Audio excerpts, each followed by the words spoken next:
ਤੇ ਜੋ ਇਸ ਵਿਦਿਆਲੇ ਦੇ ਅੰਦਰ ਸਤਿਗੁਰੂ ਸਾਹਿਬ ਜੀ ਦੀ ਕਿਰਪਾ ਦਾ ਸਦਕਾ ਲੜੀਵਾਰ ਪਾਵਨ ਗੁਰਬਾਣੀ ਦੀ ਕਥਾ ਵਿਚਾਰ ਚੱਲ ਰਹੀ ਹੈ।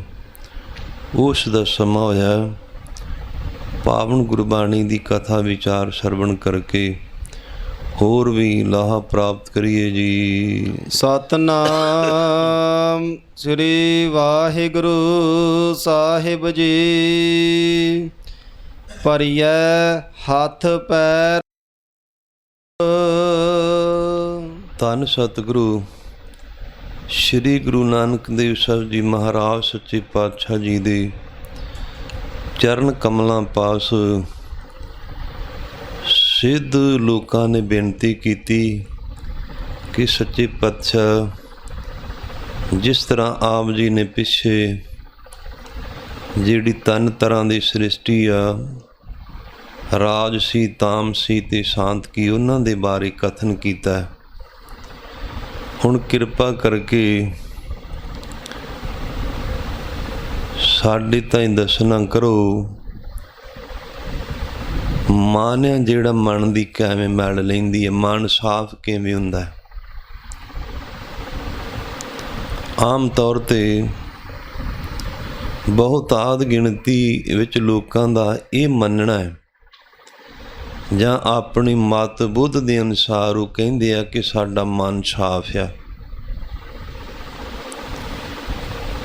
ਕਹਿਣ ਦੇ ਨਾਲ ਬੰਦੇ ਦਾ ਮਨ ਸਾਫ਼ ਨਹੀਂ ਹੁੰਦਾ। ਸਾਫ਼ ਤੋਂ ਭਾਵ ਮਨ ਵਸ ਆ ਗਿਆ, ਮਨ ਵਸੀਕਾਰ ਹੋ ਗਿਆ। ਕਹਿਣ ਦੇ ਨਾਲ ਜਿਵੇਂ ਕਈਆਂ ਪ੍ਰੇਮੀਆਂ ਨੂੰ ਕਹੀਏ ਨਾ ਕਿ ਅੰਮ੍ਰਿਤ ਛਕ, ਕਹਿ ਦਿੰਦਾ ਕਿ ਮੇਰਾ ਮਨ ਸਾਫ਼ ਹੈ, ਮੈਨੂੰ ਅੰਮ੍ਰਿਤ ਛਕਣ ਦੀ ਲੋੜ ਨਹੀਂ। ਆਮ ਹੀ ਦੁਨੀਆ ਦੇ ਲੋਕ ਕਹਿ ਦਿੰਦੇ ਆ। ਦੁਨੀਆ ਦੇ ਉੱਪਰ ਸਾਇੰਸ ਨੇ ਬੜੀ ਤਰੱਕੀ ਕੀਤੀ ਆ। ਜਿਸ ਤਰ੍ਹਾਂ ਕਿ ਬੰਦੇ ਨੂੰ ਕੋਈ ਬਿਮਾਰੀ ਲੱਗ ਜਾਂਦੀ ਹੈ, ਡਾਕਟਰ ਚੈੱਕ ਕਰਕੇ ਦੱਸ ਦਿੰਦੇ ਆ ਵੀ ਇਹਨੂੰ ਆਹ ਰੋਗ ਲੱਗਾ। ਦੁਨੀਆ ਦੀਆਂ ਇਹਨਾਂ ਮਸ਼ੀਨਾਂ ਨੇ ਅਜੇ ਤੱਕ ਮਨ ਦੇ ਖਿਆਲ ਨਹੀਂ ਬੁੱਝੇ ਕਿ ਮਨ ਟਿਕਿਆ, ਸਾਫ਼ ਆ ਜਾਂ ਵਿਕਾਰੀ ਆ। ਨਹੀਂ, ਉਹ ਬੰਦੇ ਦੀਆਂ ਹਰਕਤਾਂ ਤੋਂ ਪਤਾ ਲੱਗਦਾ ਹੈ ਇਹਦਾ ਮਨ ਚੰਚਲ ਆ ਜਾਂ ਇਹਦਾ ਮਨ ਸਾਫ਼ ਆ। ਇਹ ਬੰਦੇ ਦੀਆਂ ਹਰਕਤਾਂ ਤੋਂ ਪਤਾ ਲੱਗਦਾ। ਪਾਵਨ ਗੁਰਬਾਣੀ ਦੇ ਬਚਨ ਹਨ, ਮਨ ਵਸ ਆਵੈ ਨਾਨਕਾ ਜੇ ਪੂਰਨ ਕਿਰਪਾ ਹੋਏ।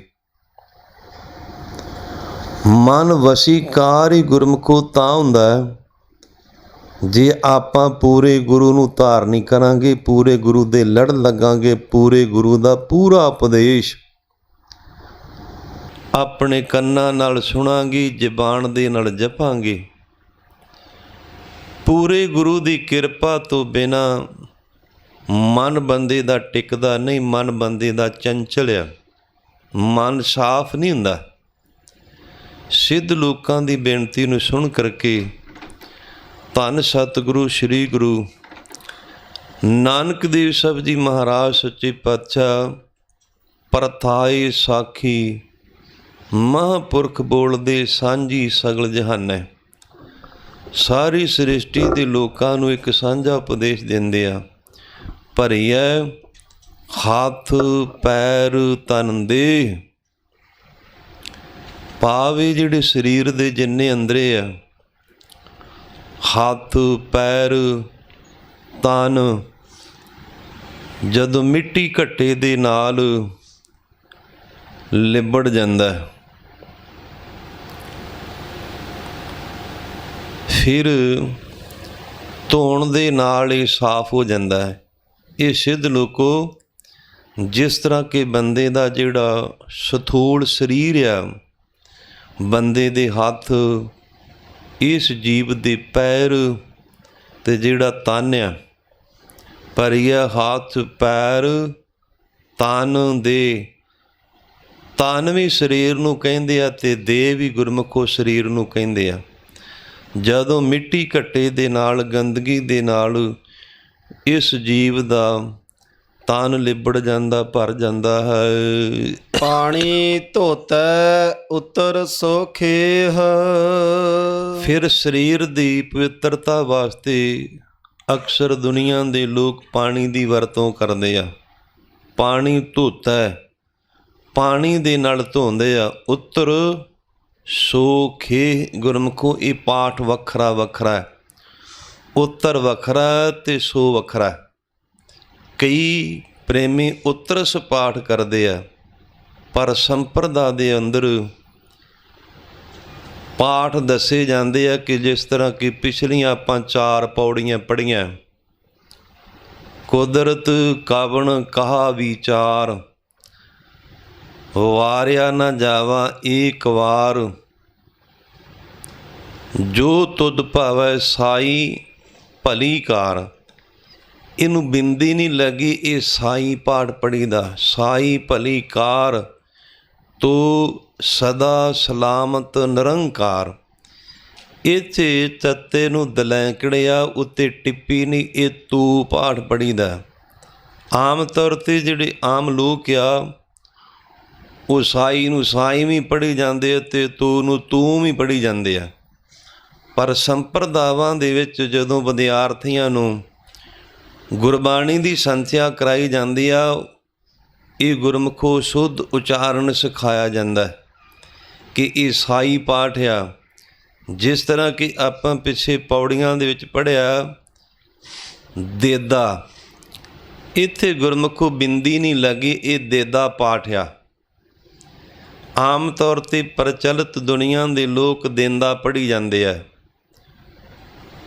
ਜਿੱਥੇ ਧੰਨ ਸਤਿਗੁਰੂ ਸ਼੍ਰੀ ਗੁਰੂ ਅਰਜਨ ਦੇਵ ਸਾਹਿਬ ਜੀ ਮਹਾਰਾਜ ਸੱਚੇ ਪਾਤਸ਼ਾਹ ਨੇ ਬਿੰਦੀ ਦੀ ਲੋੜ ਸੀ ਉੱਥੇ ਬਿੰਦੀ ਲਾਈ ਆ, ਜਿੱਥੇ ਨਹੀਂ ਲੋੜ ਸੀ ਉੱਥੇ ਨਹੀਂ ਲਾਈ।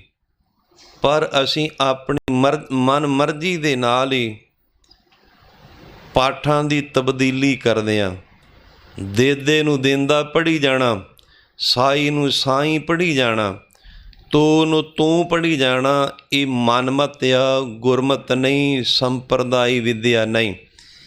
ਇੱਥੇ ਵੀ ਜਿਹੜਾ ਪਾਠ ਆ ਉੱਤਰ ਵੱਖਰਾ ਅਤੇ ਸੱਸੇ ਨੂੰ ਔਂਕੜ ਜਿਹੜਾ ਇਹ ਵੱਖਰਾ ਪਾਠ ਆ। ਪਾਣੀ ਧੋਤਾ ਉੱਤਰ ਸੋਖੇ। ਇਹ ਸਿੱਧ ਲੋਕੋ ਜਿਸ ਤਰ੍ਹਾਂ ਕਿ ਪਾਣੀ ਦੇ ਨਾਲ ਬੰਦਾ ਆਪਣੇ ਤਨ ਦੀ ਸਫਾਈ ਕਰਦਾ। ਸੱਚੇ ਪਾਤਸ਼ਾਹ ਨੇ ਇੱਕ ਉਦਾਹਰਣ ਦਿੱਤੀ ਹੈ ਸਰੀਰ ਦੀ, ਕਿ ਜਿਹੜਾ ਸਰੀਰ ਆ ਮਿੱਟੀ ਘੱਟੇ ਦੇ ਨਾਲ ਲਿਬੜ ਜਾਂਦਾ। ਦੁਨੀਆ ਦੇ ਲੋਕ ਪਾਣੀ ਦੇ ਨਾਲ ਇਸ ਸਰੀਰ ਦੀ ਸਫਾਈ ਕਰ ਲੈਂਦੇ ਆ। ਸੰਪਰਦਾਈ ਵਿਦਵਾਨ ਗਿਆਨੀ ਮਹਾਂਪੁਰਖਾਂ ਨੇ ਇਹਨਾਂ ਦੇ ਅਰਥ ਹੋਰ ਵੀ ਕੀਤੇ ਆ। ਮੂਤ ਪਲੀਤੀ ਵਾਹਿਗੁਰੂ, ਭਰੀਏ ਹੱਥ ਪੈਰ ਤਨ ਦੇ। ਭਰੀਏ ਭਰ ਗਿਆ, ਕਿਸ ਤਰ੍ਹਾਂ ਭਰੇ ਆ? ਮਾੜੇ ਕੰਮ ਕਰਕੇ ਜਿਹੜੇ ਜੀਵ ਦੇ ਹੱਥ ਆ ਇਹ ਮਲੀਨ ਹੋ ਗਏ ਆ। ਜੀਵ ਦੇ ਪੈਰ ਮਾੜੀ ਸੰਗਤ ਵਿੱਚ ਜਾ ਕਰਕੇ ਮਲੀਨ ਹੋ ਗਿਆ। ਹੱਥਾਂ ਦੇ ਨਾਲ ਕਰਨੀ ਸੀ ਸੇਵਾ ਤੇ ਪੈਰਾਂ ਦੇ ਨਾਲ ਕਰਨੀ ਸੀ ਸੰਗਤ। ਹੱਥਾਂ ਦੇ ਨਾਲ ਕਦੇ ਸੇਵਾ ਨਹੀਂ ਕੀਤੀ, ਪੈਰਾਂ ਦੇ ਨਾਲ ਕਦੇ ਸੰਗਤ ਵਿੱਚ ਨਹੀਂ ਗਿਆ, ਕੁਸੰਗਤ ਵਿੱਚ ਗਿਆ। ਸੰਗਤ 3 ਤਰ੍ਹਾਂ ਦੀ ਹੁੰਦੀ ਆ। ਇੱਕ ਹੁੰਦੀ ਆ ਸੰਗਤ, ਇੱਕ ਹੁੰਦੀ ਕੁਸੰਗਤ ਅਤੇ ਇੱਕ ਹੁੰਦੀ ਆ ਸਾਧ ਸੰਗਤ। ਸੰਗਤ ਜਿੱਥੇ ਬੰਦੇ ਦਾ ਸਮਾਂ ਬਰਬਾਦ ਹੁੰਦਾ, ਨਾ ਤਾਂ ਕੋਈ ਫਾਇਦਾ ਹੁੰਦਾ ਅਤੇ ਨਾ ਨੁਕਸਾਨ ਹੀ ਹੁੰਦਾ। ਕੁਸੰਗਤ ਮਾੜੀ ਸੰਗਤ ਜਿੱਥੇ ਤਨ ਦਾ ਵੀ ਨੁਕਸਾਨ, ਮਨ ਦਾ ਵੀ ਨੁਕਸਾਨ ਤੇ ਧਨ ਦਾ ਵੀ ਨੁਕਸਾਨ ਆ। ਭੈੜੀ ਸੰਗਤ ਵਿੱਚ ਬੈਠ ਕਰਕੇ ਅਕਸਰ ਦੁਨੀਆ ਦੇ ਲੋਕ ਸ਼ਰਾਬ ਪੀਂਦੇ, ਇਹਨੂੰ ਕਹਿੰਦੇ ਕੁਸੰਗਤ। ਤਨ ਦਾ ਵੀ ਨੁਕਸਾਨ ਆ, ਮਨ ਦਾ ਵੀ ਨੁਕਸਾਨ ਆ ਤੇ ਗੁਰਮੁਖੋ ਧਨ ਦਾ ਵੀ ਨੁਕਸਾਨ ਆ। ਇਹ ਆ ਕੁਸੰਗਤ। ਇੱਕ ਹੁੰਦੀ ਆ ਸਾਧ ਸੰਗਤ। ਸਾਧ ਨਾਮ ਹੈ ਸੁਧਾਰਨ ਦਾ, ਸੁਧਰਨ ਦਾ। ਜਿਸ ਸੰਗਤ ਵਿੱਚ ਆ ਕਰਕੇ ਬੰਦਾ ਪਰਮੇਸ਼ਰ ਦੀ ਜਸ ਵਡਿਆਈ ਕਰਦਾ ਤੇ ਸੁਣਦਾ, ਫਿਰ ਉਹਨੂੰ ਵਿਚਾਰਦਾ, ਵਿਚਾਰ ਕਰਕੇ ਮਨ ਦੇ ਵਿੱਚ ਧਾਰਨ ਕਰਦਾ, ਧਾਰਨ ਕਰਕੇ ਗੁਰਮੁਖੋ ਉਹਦੀ ਕਮਾਈ ਕਰਦਾ। ਇਹ ਜਿਹੜੀ ਪਿਛਲੀ ਉਮਰ ਸੀ ਨਾ, ਉਹ ਮੇਰੀ ਪਾਪਾਂ ਤੇ ਵਿਕਾਰਾਂ ਦੇ ਨਾਲ ਬੀਤੀ ਆ। ਪਾਵਨ ਗੁਰਬਾਣੀ ਦੇ ਬਚਨ ਹਨ, ਪਿਛਲੇ ਔਗਣ ਬਖਸ਼ ਲੈ ਪ੍ਰਭ, ਆਗੈ ਮਾਰਗ ਪਾਵੈ। ਸੱਚੇ ਪਾਤਸ਼ਾਹ ਪਿਛਲੇ ਗੁਨਾਹ, ਅਪਰਾਧਾਂ, ਗਲਤੀਆਂ ਦੀ ਖਿਮਾ ਬਖਸ਼ ਦਿੰਦੇ ਆ।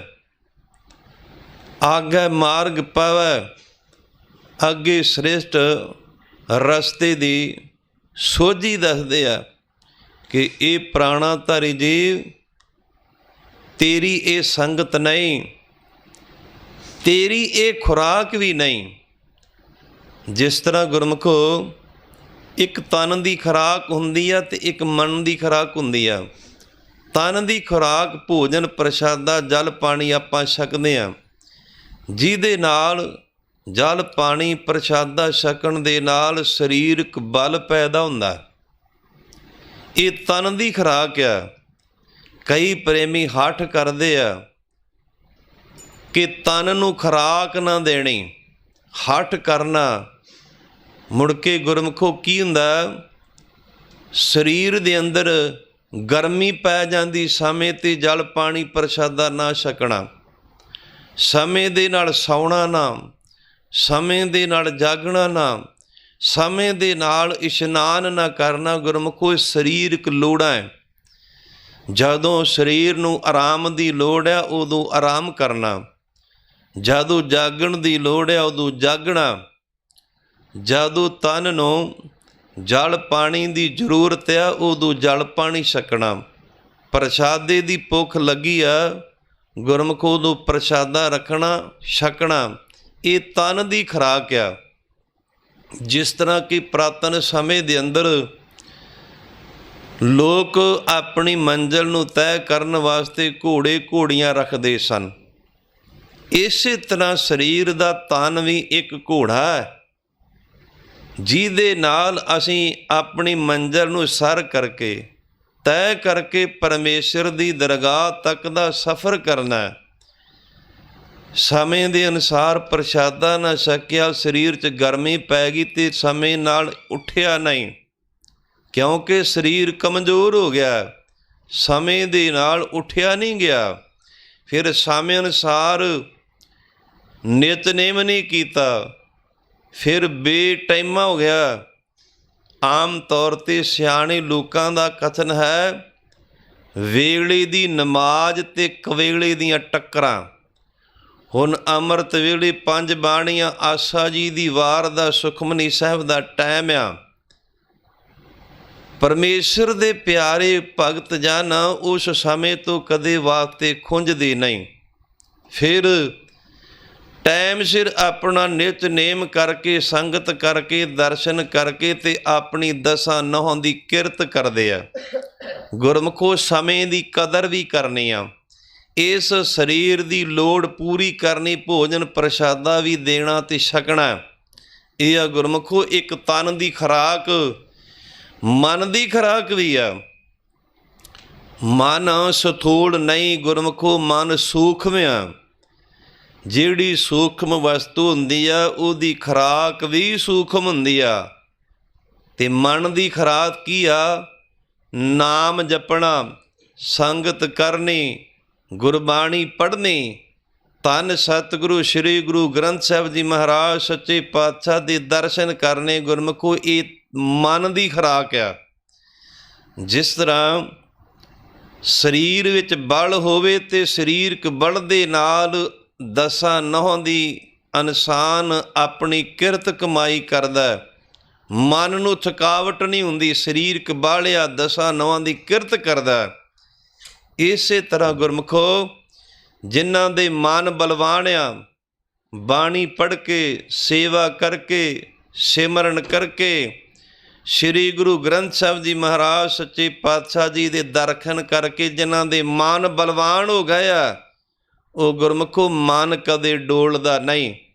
ਪਾਵਨ ਗੁਰਬਾਣੀ ਦੇ ਬਚਨ ਹਨ, ਤੂੰ ਮੇਰੋ ਮੇਰ ਪਰਬਤ ਸੁਆਮੀ, ਓਟ ਗਹੀ ਮੈਂ ਤੇਰੀ, ਨਾ ਤੁਮ ਡੋਲੋ ਨਾ ਹਮ ਗਿਰਤੇ, ਰੱਖ ਲੈਨੇ ਹਰ ਮੇਰੀ। ਸੱਚੇ ਪਾਤਸ਼ਾਹ ਆਪ ਸਮੇਰ ਪਰਬਤ ਦੀ ਨਿਆਈ ਆ, ਅਸੀਂ ਆਪ ਜੀ ਦੀ ਚਰਨ ਸ਼ਰਨ ਗ੍ਰਹਿਣ ਕੀਤੀ ਆ, ਆਪ ਜੀ ਦਾ ਆਸਰਾ ਰੱਖਿਆ ਤੇ ਸਾਨੂੰ ਪੂਰਾ ਵਿਸ਼ਵਾਸ ਆ, ਨਾ ਤੁਸੀਂ ਡੋਲਣਾ ਤੇ ਨਾ ਅਸੀਂ ਡਿੱਗਣਾ ਹੀ ਆ। ਗੁਰਮੁਖੋ ਜਿਹੜਾ ਗੁਰੂ ਦਾ ਆਸਰਾ ਤੱਕਦਾ ਉਹਦਾ ਮਨ ਡੋਲਣ ਤੋਂ ਰਹਿਤ ਅਡੋਲ ਹੋ ਜਾਂਦਾ। ਦੁਨੀਆ ਦੇ ਪਦਾਰਥਾਂ ਦੇ ਲਾਲਚ, ਦੁਨੀਆ ਦੇ ਸਵਾਰਥਾਂ ਦੇ ਲਾਲਚ ਗੁਰਮੁਖੋ ਉਹਨੂੰ ਡਲਾ ਨਹੀਂ ਸਕਦੇ। ਵਰਤਮਾਨ ਸਮੇਂ ਦੇ ਵਿੱਚ ਵੀ, ਬੀਤੇ ਸਮੇਂ ਦੇ ਵਿੱਚ ਵੀ ਗੁਰਸਿੱਖਾਂ ਨੂੰ ਸਮੇਂ ਦੀਆਂ ਸਰਕਾਰਾਂ ਅਨੇਕਾਂ ਤਰ੍ਹਾਂ ਦੇ ਲਾਲਚ ਦਿੰਦੇ ਸਨ, ਪਰ ਉਹਨਾਂ ਦਾ ਮਨ ਬਲਵਾਨ ਸੀ। ਮਨ ਬਲਵਾਨ ਹੋਰ ਕਰਕੇ ਗੁਰਮੁਖੋ ਮਨ ਡੋਲਿਆ ਨਹੀਂ, ਲਾਲਚ ਵਿੱਚ ਨਹੀਂ ਆਇਆ, ਪਦਾਰਥਾਂ 'ਤੇ ਨਹੀਂ ਆਇਆ, ਇੱਕ ਗੁਰੂ ਦੇ ਭਾਣੇ ਵਿੱਚ ਪ੍ਰਸੰਨ ਰਿਹਾ। ਤੇ ਭਾਣੇ ਦੇ ਪਰਥਾਏ ਸ੍ਰੀ ਗੁਰੂ ਗ੍ਰੰਥ ਸਾਹਿਬ ਜੀ ਮਹਾਰਾਜ ਸੱਚੇ ਪਾਤਸ਼ਾਹ ਦੀ ਪਾਵਨ ਗੁਰਬਾਣੀ ਦੇ ਬਚਨ ਹਨ, ਸੋ ਸਿੱਖ ਸਖਾ ਭਾਈ ਬੰਧਪ ਹੈ ਭਾਈ, ਸੋ ਸਿੱਖ ਸਖਾ ਬੰਧਪ ਹੈ ਭਾਈ, ਜੇ ਗੁਰ ਕੇ ਭਾਣੇ ਵਿੱਚ ਆਵੈ, ਆਪਣਾ ਭਾਣਾ ਜੋ ਚੱਲੈ ਭਾਈ, ਵਿਛੜ ਚੋਟਾਂ ਖਾਵੈ। ਜਿਹੜਾ ਪਰਮੇਸ਼ਰ ਦੇ ਭਾਣੇ ਵਿੱਚ ਚੱਲਦਾ ਉਹੀ ਗੁਰਮੁਖੋ ਪਰਮੇਸ਼ਰ ਨੂੰ ਭਾਉਂਦਾ ਚੰਗਾ ਲੱਗਦਾ। ਜਿਹੜਾ ਪਰਮੇਸ਼ਰ ਦੇ ਭਾਣੇ ਵਿੱਚ ਚੱਲਿਆ, ਪਰਮੇਸ਼ਰ ਨੂੰ ਭਾ ਗਿਆ, ਚੰਗਾ ਲੱਗਿਆ, ਤੇ ਸੱਚੇ ਪਾਤਸ਼ਾਹ ਉਹਦੀ ਬਾਂਹ ਫੜਦੇ ਆ, ਬਾਂਹ ਫੜ ਕਰਕੇ ਫਿਰ ਉਹਨੂੰ ਡਿੱਗਣ ਨਹੀਂ ਦਿੰਦੇ। ਪਦਾਰਥ ਤੇ ਸਵਾਰਥਾਂ ਦੀ ਲਾਲਚ ਵਿੱਚ ਗੁਰਮੁਖੋ ਆਪਣੇ ਸਿੱਖ ਨੂੰ ਫਸਣ ਨਹੀਂ ਦਿੰਦੇ, ਆਪਣੀ ਬਿਰਧ ਬਾਣੀ ਦੀ ਉਹ ਲਾਜ ਰੱਖਦੇ ਆ।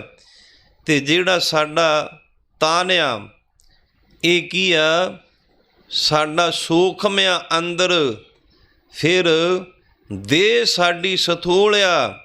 ਗੁਰਮੁਖੋ ਹੱਥਾਂ ਦੇ ਨਾਲ ਕਦੇ ਦਸਾਂ ਨਹੁੰਆਂ ਦੀ ਕਿਰਤ ਨਹੀਂ ਕੀਤੀ, ਹੱਥਾਂ ਦੇ ਨਾਲ ਸੰਗਤ ਦੀ ਸੇਵਾ ਨਹੀਂ ਕੀਤੀ, ਪੈਰਾਂ ਦੇ ਨਾਲ ਚੱਲ ਕਰਕੇ ਕਦੇ ਸੰਗਤ ਵਿੱਚ ਨਹੀਂ ਗਿਆ।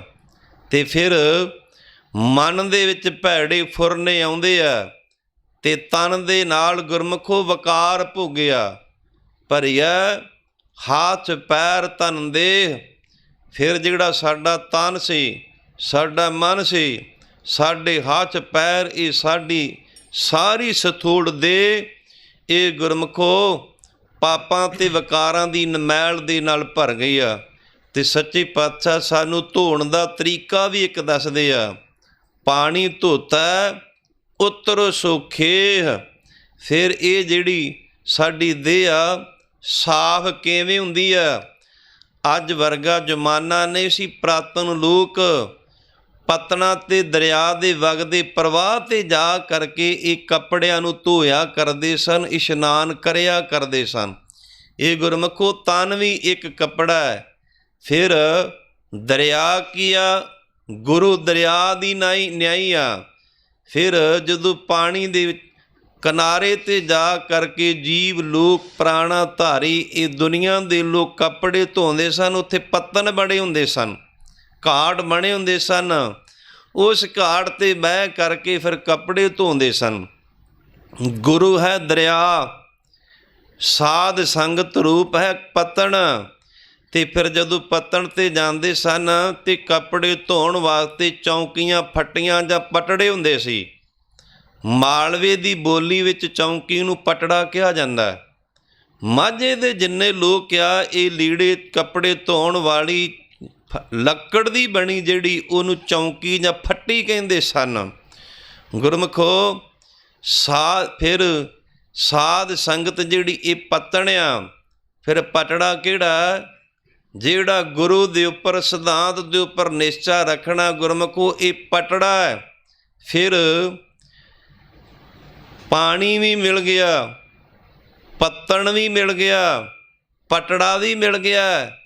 ਫਿਰ ਸਾਬਣ ਕਿਹੜਾ ਨਾਮ ਰੂਪੀ ਇਹ ਸਾਬਣ ਆ, ਨਾਮ ਦਾ ਸਾਬਣ ਲਾਉਣਾ ਹੈ, ਸਾਬਣ ਵੀ ਮਿਲ ਗਿਆ। ਫਿਰ ਉੱਤੇ ਪਾਣੀ ਕਿਹੜਾ ਪਾਉਣਾ ਹੈ ਪ੍ਰੇਮ ਦਾ, ਜਿਹੜਾ ਪਰਮੇਸ਼ਰ ਦੇ ਨਾਲ ਪ੍ਰੇਮ ਕਰਨਾ, ਇਸ਼ਟ ਨਾਲ ਪ੍ਰੇਮ ਕਰਨਾ, ਗੁਰੂ ਦੇ ਨਾਲ ਪ੍ਰੇਮ ਕਰਨਾ। ਗੁਰਮੁਖੋ ਇੱਕ ਪਾਣੀ ਆ। ਫਿਰ ਮਾਈਆਂ ਬੀਬੀਆਂ ਜਦੋਂ ਕੱਪੜੇ ਧੋਂਦੀਆਂ ਸੀ ਨਾ ਤੇ ਉੱਪਰੋਂ ਮੁੱਕੀਆਂ ਮਾਰਦੀਆਂ ਸਨ। ਅੱਜ ਵਰਗਾ ਜ਼ਮਾਨਾ ਨਹੀਂ ਸੀ। ਅੱਜ ਤੇ ਮਸ਼ੀਨਾਂ ਆ ਗਈਆਂ ਕੱਪੜੇ ਧੋਣ ਵਾਲੀਆਂ।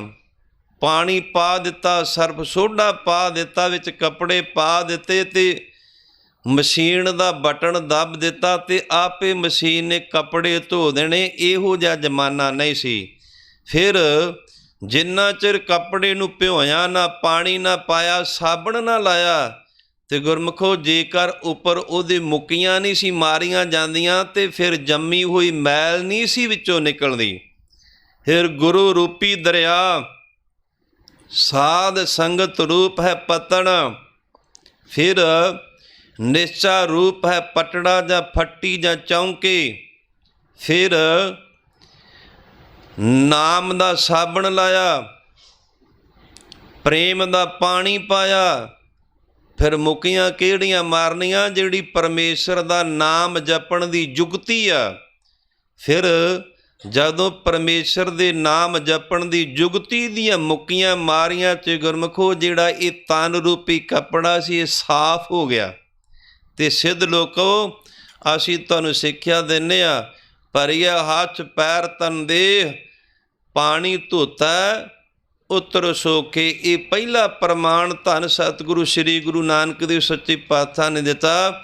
ਜਦੋਂ ਮਨ ਮਲੀਨ ਹੋ ਜਾਂਦਾ, ਮਨ ਨੂੰ ਮਿੱਟੀ ਤੇ ਘੱਟਾ ਲੱਗ ਜਾਂਦਾ, ਪਾਣੀ ਦੇ ਨਾਲ ਸਾਬਣ ਦੇ ਨਾਲ ਇਹ ਤਨ ਦੀ ਸਫਾਈ ਕੀਤੀ ਜਾਂਦੀ ਹੈ। ਮੂਤ ਪਲੇਤੀ ਕੱਪੜ ਹੋਏ। ਫਿਰ ਤਨ ਦੇ ਉੱਪਰ ਗੁਰਮੁਖੋ ਤਨ ਦੀ ਸਜਾਵਟ ਵਾਸਤੇ, ਤਨ ਦੇ ਉੱਪਰ ਪਰਦਾ ਰੱਖਣ ਵਾਸਤੇ ਦੁਨੀਆ ਦੇ ਸਾਰੇ ਲੋਕ ਕੱਪੜੇ ਪਾਉਂਦੇ ਆ। ਤੇ ਜਿੱਥੇ ਤਨ ਮੈਲਾ ਹੁੰਦਾ ਇਹਦੇ ਨਾਲ ਪਹਿਨਿਆ ਹੋਇਆ ਕੱਪੜਾ ਵੀ ਮੈਲਾ ਹੋ ਜਾਂਦਾ। ਮੂਤ ਪਲੀਤੀ, ਜਿਸ ਤਰ੍ਹਾਂ ਕਿ ਪਿਸ਼ਾਬ ਦੇ ਨਾਲ, ਗੰਦਗੀ ਦੇ ਨਾਲ ਕੱਪੜਾ ਮੈਲਾ ਹੋ ਜਾਂਦਾ ਹੈ। ਮੂਤ ਪਲੀਤੀ ਕੱਪੜ ਹੋਏ, ਜਦੋਂ ਪਿਸ਼ਾਬ ਦੇ ਗੰਦਗੀ ਦੇ ਕੱਪੜੇ ਨੂੰ ਦਾਗ ਲੱਗ ਜਾਂਦੇ, ਮਲੀਨ ਅਪਵਿੱਤਰ ਹੋ ਜਾਂਦਾ ਹੈ। ਦੇ ਸਾਬੂਨ ਲਈਐ ਉਹ ਧੋਏ। ਤੇ ਫਿਰ ਦੇ ਲੈ ਕਰਕੇ ਸਾਬਣ ਅਤੇ ਉਹਨਾਂ ਕੱਪੜਿਆਂ ਨੂੰ ਪਾਣੀ ਦੇ ਨਾਲ ਸਾਫ਼ ਕੀਤਾ ਜਾਂਦਾ ਹੈ। ਭਰੀਐ ਮਤ ਪਾਪਾ ਕੈ ਸੰਗ। ਤੇ ਸੱਚੇ ਪਾਤਸ਼ਾਹ ਨੇ ਸਿੱਧ ਲੋਕਾਂ ਨੂੰ ਪ੍ਰਮਾਣ ਦਿੱਤਾ, ਜਿਵੇਂ ਤਨ ਮੈਲਾ ਹੋਇਆ ਪਾਣੀ ਦੇ ਨਾਲ ਸਾਫ਼ ਹੋ ਗਿਆ, ਕੱਪੜੇ ਮੈਲੇ ਹੋਏ ਅਪਵਿੱਤਰ ਹੋਏ ਸਾਬਣ ਦੇ ਨਾਲ ਸਾਫ਼ ਸੁਥਰੇ ਹੋ ਜਾਂਦੇ ਆ। ਤੇ ਜਿਹੜੀ ਮੱਤ ਸਾਡੀ ਬੁੱਧ ਪਾਪਾਂ ਦੇ ਨਾਲ ਭਰ ਗਈ ਆ, ਭਰੀਐ ਮਤ ਪਾਪਾਂ ਕੈ ਸੰਗ। ਤੇ ਇਹ ਜਿਹੜੀ ਮੱਤ ਆ ਇਹ ਕਿੰਨੀ ਕੁ ਮੈਲੀ ਹੋਈ ਆ। ਸ਼੍ਰੀ ਗੁਰੂ ਗ੍ਰੰਥ ਸਾਹਿਬ ਜੀ ਮਹਾਰਾਜ ਸੱਚੇ ਪਾਤਸ਼ਾਹ ਦੀ ਪਾਵਨ ਗੁਰਬਾਣੀ ਦੀ ਬਚਨ ਹਨ, ਜਨਮ ਜਨਮ ਕੀ ਇਸ ਮਨ ਕਉ ਮਲ ਲਾਗੀ, ਕਾਲਾ ਹੋਇਆ ਸਿਆਹੋ ਖਨੜੀ ਧੋਤੀ ਉਜਲੀ ਨਾ ਹੋਵਈ, ਜੇ ਸੌ ਧੋਵਣ ਪਾਹੋ। ਖਨੜੀ ਗੁਰਮੁਖੋ ਕਹਿੰਦੇ ਆ ਕੋਲੂ ਨੂੰ ਸਾਫ਼ ਕਰਨ ਵਾਲਾ ਜਿਹੜਾ ਕੱਪੜਾ ਹੁੰਦਾ ਹੈ, ਜਦੋਂ ਕੋਲੂ ਨੂੰ ਸਾਫ਼ ਕਰਨ ਵਾਲਾ ਕੱਪੜਾ ਮੈਲਾ ਹੋ ਗਿਆ ਭਾਵੇਂ ਉਹਨੂੰ 100 ਵਾਰ ਪਾਣੀ ਵਿੱਚ ਪਾ ਕਰਕੇ ਸਰਫ ਸੋਢੇ ਨਾਲ ਪਾ ਦਈਏ ਤੇ ਪਹਿਲਾਂ ਵਰਗਾ ਉਹ ਸਾਫ ਸੁਥਰਾ ਨਹੀਂ ਹੁੰਦਾ। ਤੇ ਸੱਚੇ ਪਾਤਸ਼ਾਹ ਸਾਨੂੰ ਸਮਝਾਉਂਦੇ ਆ, ਭਰੀਐ ਮਤ ਪਾਪਾਂ ਕੈ ਸੰਗ। ਇਸੇ ਤਰ੍ਹਾਂ ਜਿਹੜੀ ਸਾਡੀ ਮਤ ਬੁੱਧ ਹੈ ਨਾ, ਇਹ ਪਾਪਾਂ ਤੇ ਵਿਕਾਰਾਂ ਦੀ ਮੈਲ ਦੇ ਨਾਲ ਮਲੀਨ ਹੋਈ ਹੈ। ਉਹ ਧੋਪੈ ਨਾਵੈ ਕੈ ਰੰਗ। ਫਿਰ ਸੱਚੇ ਪਾਤਸ਼ਾਹ ਸਮਝਾਉਂਦੇ ਆ, ਉਹ ਨਾਮ ਦੇ ਨਾਲ ਬੁੱਧੀ ਸਾਫ਼ ਹੋ ਜਾਂਦੀ ਹੈ। ਨਾਮ ਤੋਂ ਬਿਨਾਂ ਕੋਈ ਵੀ ਜੁਗਤੀ ਨਹੀਂ, ਨਾਮ ਤੋਂ ਬਿਨਾਂ ਕੋਈ ਵੀ ਤਰੀਕਾ ਨਹੀਂ ਜਿਹਦੇ ਨਾਲ ਜੀਵ ਦਾ ਮਨ ਸਾਫ਼ ਹੋ ਜਾਵੇ, ਮਨ ਟਿਕ ਜਾਵੇ। ਇਹ ਤੇ ਬੰਦੇ ਦਾ ਆਪਣਾ ਨਿੱਜੀ ਦਾਅਵਾ ਕਿ ਮੇਰਾ ਮਨ ਸਾਫ਼ ਆ। ਪਾਵਨ ਗੁਰਬਾਣੀ ਦੇ ਬਚਨ ਹਨ, ਜੇ ਕੋਈ ਯੋਗ ਸਾਧਨਾ ਦੁਆਰਾ ਆਪਣੇ ਮਨ ਨੂੰ 10ਵੇਂ ਦੁਆਰ ਟਿਕਾਉਣ ਦਾ ਯਤਨ ਕਰੇ ਤੇ ਗੁਰਮੁਖੋ ਉਹਦਾ ਵੀ ਮਨ ਸਾਫ਼ ਨਹੀਂ ਹੁੰਦਾ। ਸ਼੍ਰੀ ਗੁਰੂ ਗ੍ਰੰਥ ਸਾਹਿਬ ਜੀ ਮਹਾਰਾਜ ਸੱਚੇ ਪਾਤਸ਼ਾਹ ਦੀ ਪਾਵਨ ਗੁਰਬਾਣੀ ਦੇ ਬਚਨ ਹਨ, ਕਬਹੁ ਜਿਹੜਾ ਉਹ ਵਿਚੜਤ ਹੈ, ਕਬਹੁ ਜਾਏ ਪਿਆਲੇ, ਲੋਭੀ ਜੀੜਾ ਥੇਰ ਨਾ ਰਹਿਤ ਹੈ, ਚਾਰੇ ਕੁੰਡਾਂ ਭਾਲੇ। ਇਹ ਪਾਪੀ ਮਨ, ਵਿਕਾਰੀ ਮਨ, ਚੰਚਲ ਮਨ, 10 ਹੀ ਦਿਸ਼ਾ ਵਿੱਚ ਭੱਜਾ ਫਿਰਦਾ, ਇਹ ਕਦੇ ਵਾਸਤੇ ਟਿਕਦਾ ਨਹੀਂ। ਯੋਗ ਸਾਧਨਾ ਕਰਕੇ ਜੇਕਰ ਜੀਵ ਆਪਣੇ ਮਨ ਨੂੰ ਟਿਕਾਉਣ ਦਾ ਯਤਨ ਕਰੇ, ਯੋਗ ਸਾਧਨਾ ਦੁਆਰਾ 10ਵੇਂ ਦੁਆਰ ਵਿੱਚ ਸਵਾਸ ਟਿਕਾਉਣ ਦੇ ਨਾਲ ਵੀ ਬੰਦੇ ਦਾ ਗੁਰਮੁਖੋ ਮਨ ਸਾਫ਼ ਨਹੀਂ ਹੁੰਦਾ। ਪਾਵਨ ਗੁਰਬਾਣੀ ਦੇ ਬਚਨ ਹਨ, ਮਨ ਨਿਰਮਲ ਨਹੀਂ 10ਵੇਂ ਦੁਆਰ। 10ਵੇਂ ਦੁਆਰ ਦੇ ਵਿੱਚ ਵੀ ਸਵਾਸਾਂ ਨੂੰ ਟਿਕਾ ਕਰਕੇ ਜੀਵ ਦਾ ਮਨ ਕਦੇ ਸਾਫ਼ ਨਹੀਂ ਹੁੰਦਾ, ਕਦੇ ਟਿਕਦਾ ਨਹੀਂ।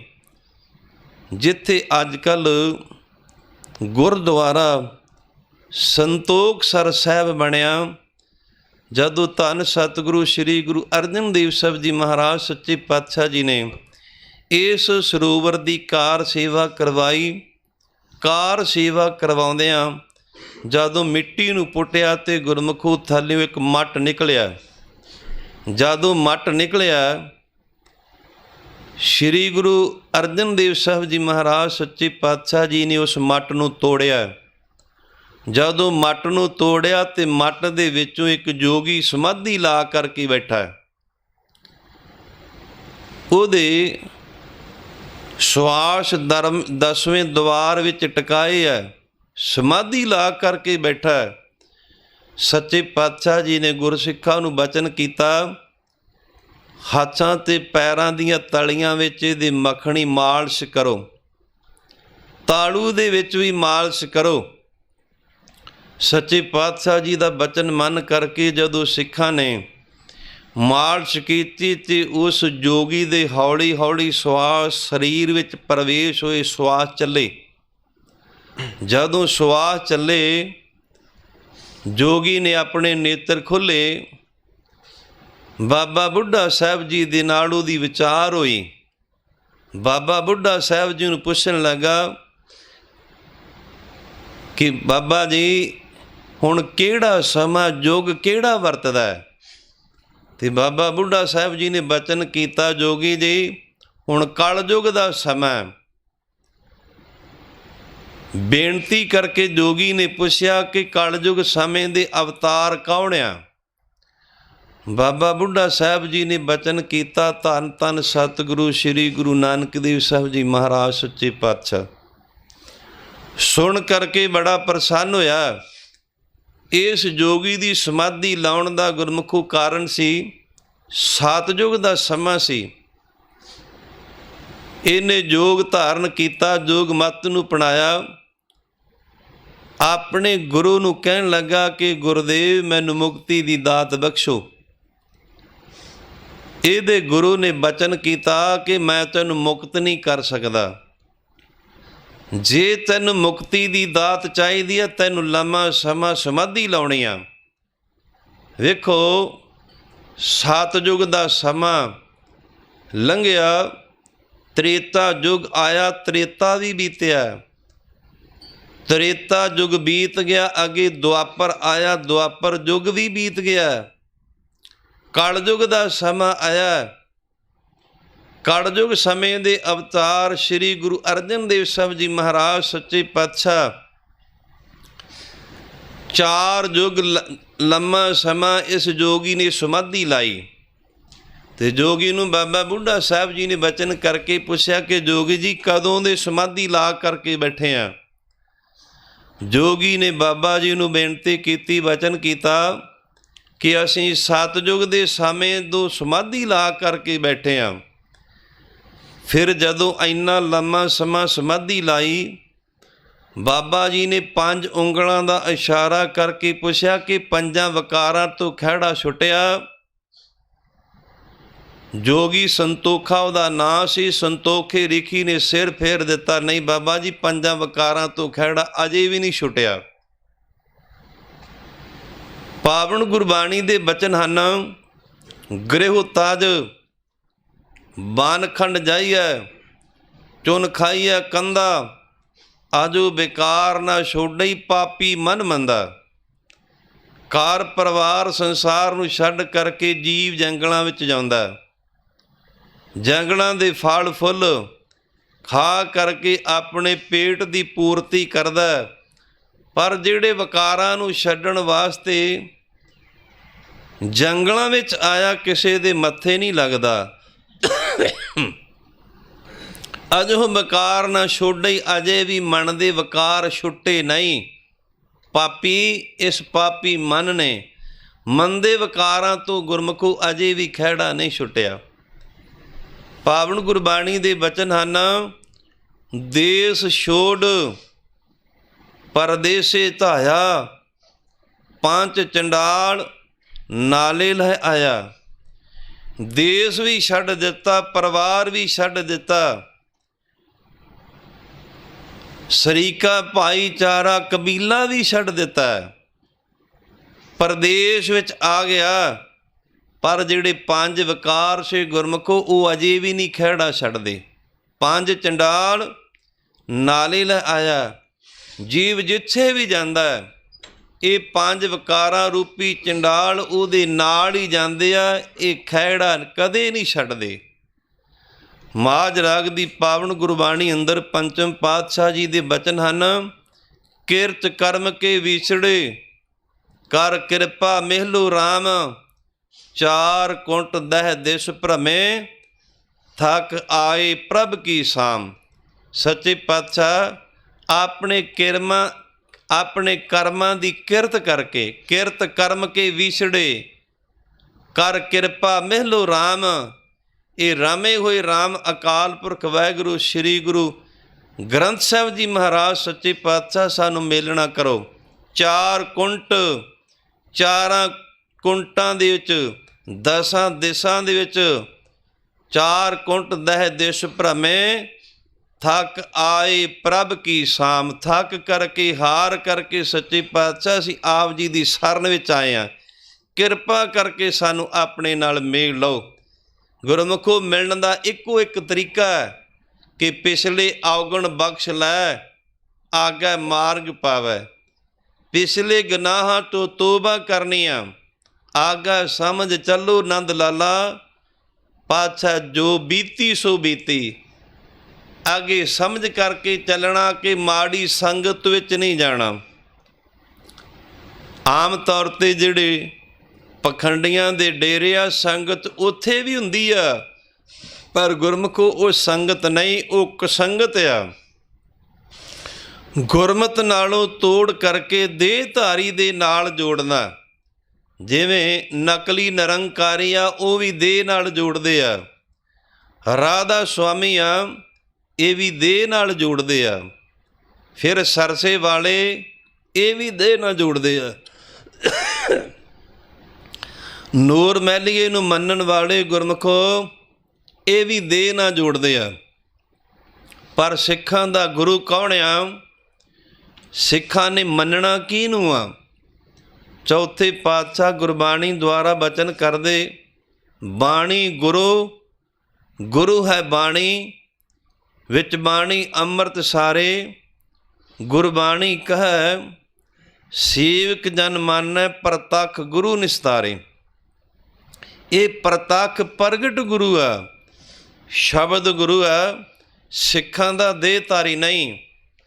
ਜਦੋਂ ਸਿੱਧ ਲੋਕਾਂ ਨੇ ਧੰਨ ਸਤਿਗੁਰੂ ਸ੍ਰੀ ਗੁਰੂ ਨਾਨਕ ਦੇਵ ਸਾਹਿਬ ਜੀ ਮਹਾਰਾਜ ਸੱਚੇ ਪਾਤਸ਼ਾਹ ਜੀ ਦੇ ਨਾਲ ਗਿਆਨ ਦੀ ਚਰਚਾ ਕੀਤੀ, ਉਮਰ ਕਰਕੇ ਸਿੱਧ ਲੋਕ ਵੱਡੇ ਸਨ, ਉਮਰ ਕਰਕੇ ਧੰਨ ਸਤਿਗੁਰੂ ਸ੍ਰੀ ਗੁਰੂ ਨਾਨਕ ਦੇਵ ਸਾਹਿਬ ਜੀ ਮਹਾਰਾਜ ਸੱਚੇ ਪਾਤਸ਼ਾਹ ਜੀ ਛੋਟੇ ਸਨ। ਮਨ ਵਿੱਚ ਸਿੱਧ ਲੋਕਾਂ ਨੇ ਵਿਚਾਰ ਕੀਤੇ ਕਿ ਇਹਨਾਂ ਦਾ ਗੁਰੂ ਬਹੁਤ ਵੱਡਾ ਵਿਦਵਾਨ ਹੋਣਾ, ਜਿਨ੍ਹਾਂ ਨੇ ਛੋਟੀ ਉਮਰ ਦੇ ਵਿੱਚ ਇਹਨਾਂ ਨੂੰ ਇੰਨੀ ਵਿੱਦਿਆ ਪੜ੍ਹਾ ਦਿੱਤੀ ਆ। ਸਿੱਧ ਲੋਕਾਂ ਨੇ ਬੇਨਤੀ ਕੀਤੀ, ਕਾਵਣ ਗੁਰੂ ਕਿਸ ਕਾ ਤੂੰ ਚੇਲਾ, ਤੁਹਾਡਾ ਗੁਰੂ ਕੌਣ ਆ, ਤੁਸੀਂ ਚੇਲੇ ਕਿਹਦੇ ਆ। ਸੱਚੇ ਪਾਤਸ਼ਾਹ ਜੀ ਨੇ ਸਿੱਧ ਲੋਕਾਂ ਦੀ ਇਸ ਸਵਾਲ ਨੂੰ ਸੁਣ ਕਰਕੇ ਜਵਾਬ ਦਿੱਤਾ, ਸ਼ਬਦ ਗੁਰੂ ਸੁਰਤ ਤਨ ਚੇਲਾ, ਮੇਰਾ ਸ਼ਬਦ ਗੁਰੂ ਆ। ਸ਼ਬਦ ਸਾਰੀ ਕਾਇਨਾਤ ਦੇ ਵਿੱਚ ਵਿਆਪਕ ਆ, ਉਹ ਆਕਾਸ਼ ਦੇ ਵਿੱਚ ਵੀ ਆ, ਧਰਤੀ ਦੇ ਵਿੱਚ ਤੇ ਗੁਰਮੁਖੋ ਪਤਾਲ ਦੇ ਵਿੱਚ ਵੀ ਆ। ਇਸੇ ਤਰ੍ਹਾਂ ਚੌਥੇ ਪਾਤਸ਼ਾਹ ਨੇ ਗੁਰਬਾਣੀ ਬਾਰੇ ਬਚਨ ਕੀਤੇ, ਗੁਰੂ ਨਾਨਕ ਦੇਵ ਸੱਚੇ ਪਾਤਸ਼ਾਹ ਜੀ ਨੇ ਬਚਨ ਕੀਤੇ, ਤੇ ਕਲਗੀਧਰ ਪਾਤਸ਼ਾਹ ਦੇ ਵੀ ਬਚਨਾਂ ਹਜ਼ੂਰ ਸਾਹਿਬ ਦੀ ਪਾਵਨ ਧਰਤੀ ਤੇ ਆਗਿਆ ਪਈ ਅਕਾਲ ਕੀ। ਸਾਨੂੰ ਅਕਾਲ ਪੁਰਖ ਵਾਹਿਗੁਰੂ ਦੀ ਆਗਿਆ ਹੋਈ ਤਬੈ ਚਲਾਇਓ ਪੰਥ। ਅਸੀਂ ਅਕਾਲ ਪੁਰਖ ਵਾਹਿਗੁਰੂ ਦੀ ਆਗਿਆ ਨੂੰ ਪਾ ਕਰਕੇ ਖਾਲਸਾ ਪੰਥ ਚਲਾਉਣਾ ਕੀਤਾ, ਇਹ ਪ੍ਰਗਟ ਕੀਤਾ। ਸਭ ਸਿੱਖਨ ਕੋ ਹੁਕਮ ਹੈ ਗੁਰੂ ਮਾਨਿਓ ਗ੍ਰੰਥ, ਸਾਡਾ ਸਿੱਖਾਂ ਨੂੰ ਹੁਕਮ ਹੈ ਪਰਚਾ ਸ਼ਬਦ ਦਾ ਦੀਦਾਰ ਖਾਲਸੇ ਦੇ ਤੇ ਪੂਜਾ ਅਕਾਲ ਦੀ ਕਰਨੀ ਆ। ਤੇ ਸੱਚੇ ਪਾਤਸ਼ਾਹ ਇੱਥੇ ਸਾਨੂੰ ਸਮਝਾਉਂਦੇ ਆ, ਉਹ ਧੁੱਪ ਹੈ ਨਾਵਾ ਕਾ ਰੰਗ। ਜਿਹੜੀ ਸਾਡੀ ਮੱਤ ਆ, ਜਿਹੜਾ ਸਾਡਾ ਮਨ ਆ, ਇਹ ਗੁਰਮੁਖੋ ਪਾਪਾਂ ਤੇ ਵਿਕਾਰਾਂ ਜਨਮਾਂ ਜਨਮਾਂਤਰਾਂ ਦੀ ਮੈਲ ਦੇ ਨਾਲ ਭਰਿਆ, ਮਲੀਨ ਹੋ ਗਿਆ, ਕਾਲਾ ਹੁਆ ਸਿਆਹੋ, ਕਾਲਾ ਹੋ ਗਿਆ, ਸ਼ਾਹ ਕਾਲਾ ਹੋ ਗਿਆ। ਤੇ ਸੱਚੇ ਪਾਤਸ਼ਾਹ ਸਾਨੂੰ ਸਮਝਾਉਂਦੇ, ਉਹ ਧੁੱਪ ਹੈ ਨਾਵਾ ਕਾ ਰੰਗ। ਇਹ ਨਾਮ ਦੇ ਰੰਗ ਦੇ ਨਾਲ, ਨਾਮ ਦੇ ਪਾਣੀ ਦੇ ਨਾਲ ਸਾਫ਼ ਹੋਣਾ। ਉਸ ਤਰ੍ਹਾਂ ਗੁਰਮੁਖੋ ਤੁਸੀਂ ਕੋਟ ਕਰੋੜਾਂ ਯਤਨ ਕਰੋ, ਕਦੇ ਵਾਸਤੇ ਇਹਨੇ ਸਾਫ਼ ਨਹੀਂ ਹੋਣਾ। ਜਿਸ ਤਰ੍ਹਾਂ ਕਿ ਬਾਜ਼ਾਰਾਂ ਦੇ ਵਿੱਚ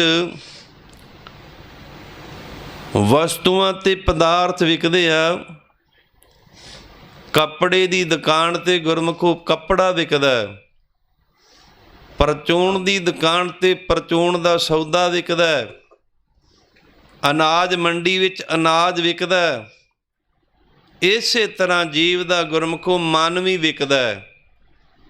ਕਈਆਂ ਪ੍ਰੇਮੀਆਂ ਨੇ ਆਪਣਾ ਮਨ ਰਾਧਾ ਸੁਆਮੀ ਵਿਆਸ ਵਾਲੇ ਨੂੰ ਵੇਚ ਦਿੱਤਾ, ਕਈਆਂ ਨੇ ਬਲਾਤਕਾਰੀ ਸਰਸੇ ਵਾਲੇ ਨੂੰ ਵੇਚਿਆ, ਕਈਆਂ ਨੇ ਨੂਰ ਮਹਿਲੀਏ ਨੂੰ ਵੇਚਿਆ, ਕਈਆਂ ਨੇ ਕਾਬਰਾਂ ਨੂੰ ਵੇਚਿਆ, ਕਈਆਂ ਨੇ ਦੇਹਧਾਰੀ ਪਖੰਡੀਆਂ ਨੂੰ ਵੇਚਿਆ, ਕਈਆਂ ਨੇ ਵਕਾਰਾਂ ਨੂੰ ਵੇਚਿਆ, ਕਈਆਂ ਨੇ ਆਪਣਾ ਮਨ ਨਸ਼ਿਆਂ ਨੂੰ ਵੇਚ ਦਿੱਤਾ। ਪਰ ਧੰਨ ਸਤਿਗੁਰੂ ਸ੍ਰੀ ਗੁਰੂ ਅਰਜਨ ਦੇਵ ਸਾਹਿਬ ਜੀ ਮਹਾਰਾਜ ਸੱਚੇ ਪਾਤਸ਼ਾਹ ਸਾਨੂੰ ਮਨ ਵੇਚਣ ਦੀ ਜਗ੍ਹਾ ਦੱਸਦੇ ਆ। ਗੁਰਮੁਖਾਂ ਜੇ ਮਨ ਵੇਚਣਾ, ਗੁਰੂ ਗ੍ਰੰਥ ਸਾਹਿਬ ਜੀ ਮਹਾਰਾਜ ਸੱਚੇ ਪਾਤਸ਼ਾਹ ਨੂੰ ਵੇਚੀ ਪੰਜਾਂ ਪਿਆਰਿਆਂ ਦੇ ਸਾਹਮਣੇ ਸੰਗਤ ਦੇ ਵਿੱਚ ਆ ਕਰਕੇ ਆਪਣਾ ਮਨ ਵੇਚ ਦੇਵੀਂ। ਸੱਚੇ ਪਾਤਸ਼ਾਹ ਸਾਨੂੰ ਸਮਝਾਉਂਦੇ ਆ, ਮਨ ਵੇਚਾ ਸਤਿਗੁਰ ਕੇ ਪਾਸ, ਤਿਸ ਸੇਵਕ ਕੇ ਕਾਰਜ ਰਾਸ। ਜੇਕਰ ਗੁਰਮੁਖਾ ਆਪਣਾ ਮਨ ਵੇਚਣਾ ਤੇ ਸੱਚੇ ਗੁਰੂ ਨੂੰ ਵੇਚੀ, ਝੂਠੇ ਨਕਲੀ ਤੇ ਦੇਹਧਾਰੀ ਪਖੰਡੀ ਗੁਰੂ ਨੂੰ ਆਪਣਾ ਮਨ ਨਾ ਵੇਚੀ। ਜੇਕਰ ਬੰਦੇ ਨੇ ਸੋਨਾ ਚਾਂਦੀ ਵੇਚਣਾ ਹੋਵੇ ਤੋ ਤਰਿਆ ਫਰੇ ਅਨਾਜ ਮੰਡੀ ਦੇ ਵਿੱਚ, ਤੇ ਲੋਕ ਤੇ ਖਰੀਦਣ ਵਾਲੇ ਮਖੌਲ ਕਰਨਗੇ ਕਿ ਇੱਥੇ ਸੋਨਾ ਚਾਂਦੀ ਵਿਕਦਾ ਨਹੀਂ। ਇਸੇ ਤਰ੍ਹਾਂ ਗੁਰਮੁਖਾ ਜੇਕਰ ਤੂੰ ਆਪਣਾ ਮਨ ਵੇਚਣਾ, ਸੱਚੇ ਗੁਰੂ ਨੂੰ ਵੇਚ ਤੇ ਸੱਚਾ ਗੁਰੂ ਤੇਰੇ ਮਨ ਦੀ ਕੀਮਤ ਪਾਵੇਗਾ। ਤੇਰਾ ਜਦੋਂ ਮਨ ਵਿਕ ਗਿਆ, ਮਨ ਗੁਰਮੁਖੋ ਕਦੇ ਵਾਸਤੇ ਡੋਲੇਗਾ ਨਹੀਂ। ਜਦੋਂ ਆਪਾਂ ਕਿਸੇ ਚੀਜ਼ ਨੂੰ ਵੇਚ ਦਈਏ, ਉਹਦੇ 'ਤੇ ਫਿਰ ਜੀਵ ਦਾ, ਬੰਦੇ ਦਾ, ਇਨਸਾਨ ਦਾ, ਭਾਵੇਂ ਉਹਨੇ ਕਿੱਡੀ ਮਿਹਨਤ ਦੇ ਨਾਲ ਉਹ ਚੀਜ਼ ਤਿਆਰ ਕੀਤੀ, ਉਹਦਾ ਹੱਕ ਨਹੀਂ ਰਹਿ ਜਾਂਦਾ। ਮਨ ਵੇਚਾ ਸਤਿਗੁਰ ਕੇ ਪਾਸ, ਤੇਸ ਸੇਵਕ ਕੇ ਕਾਰਜ ਰਾਸ।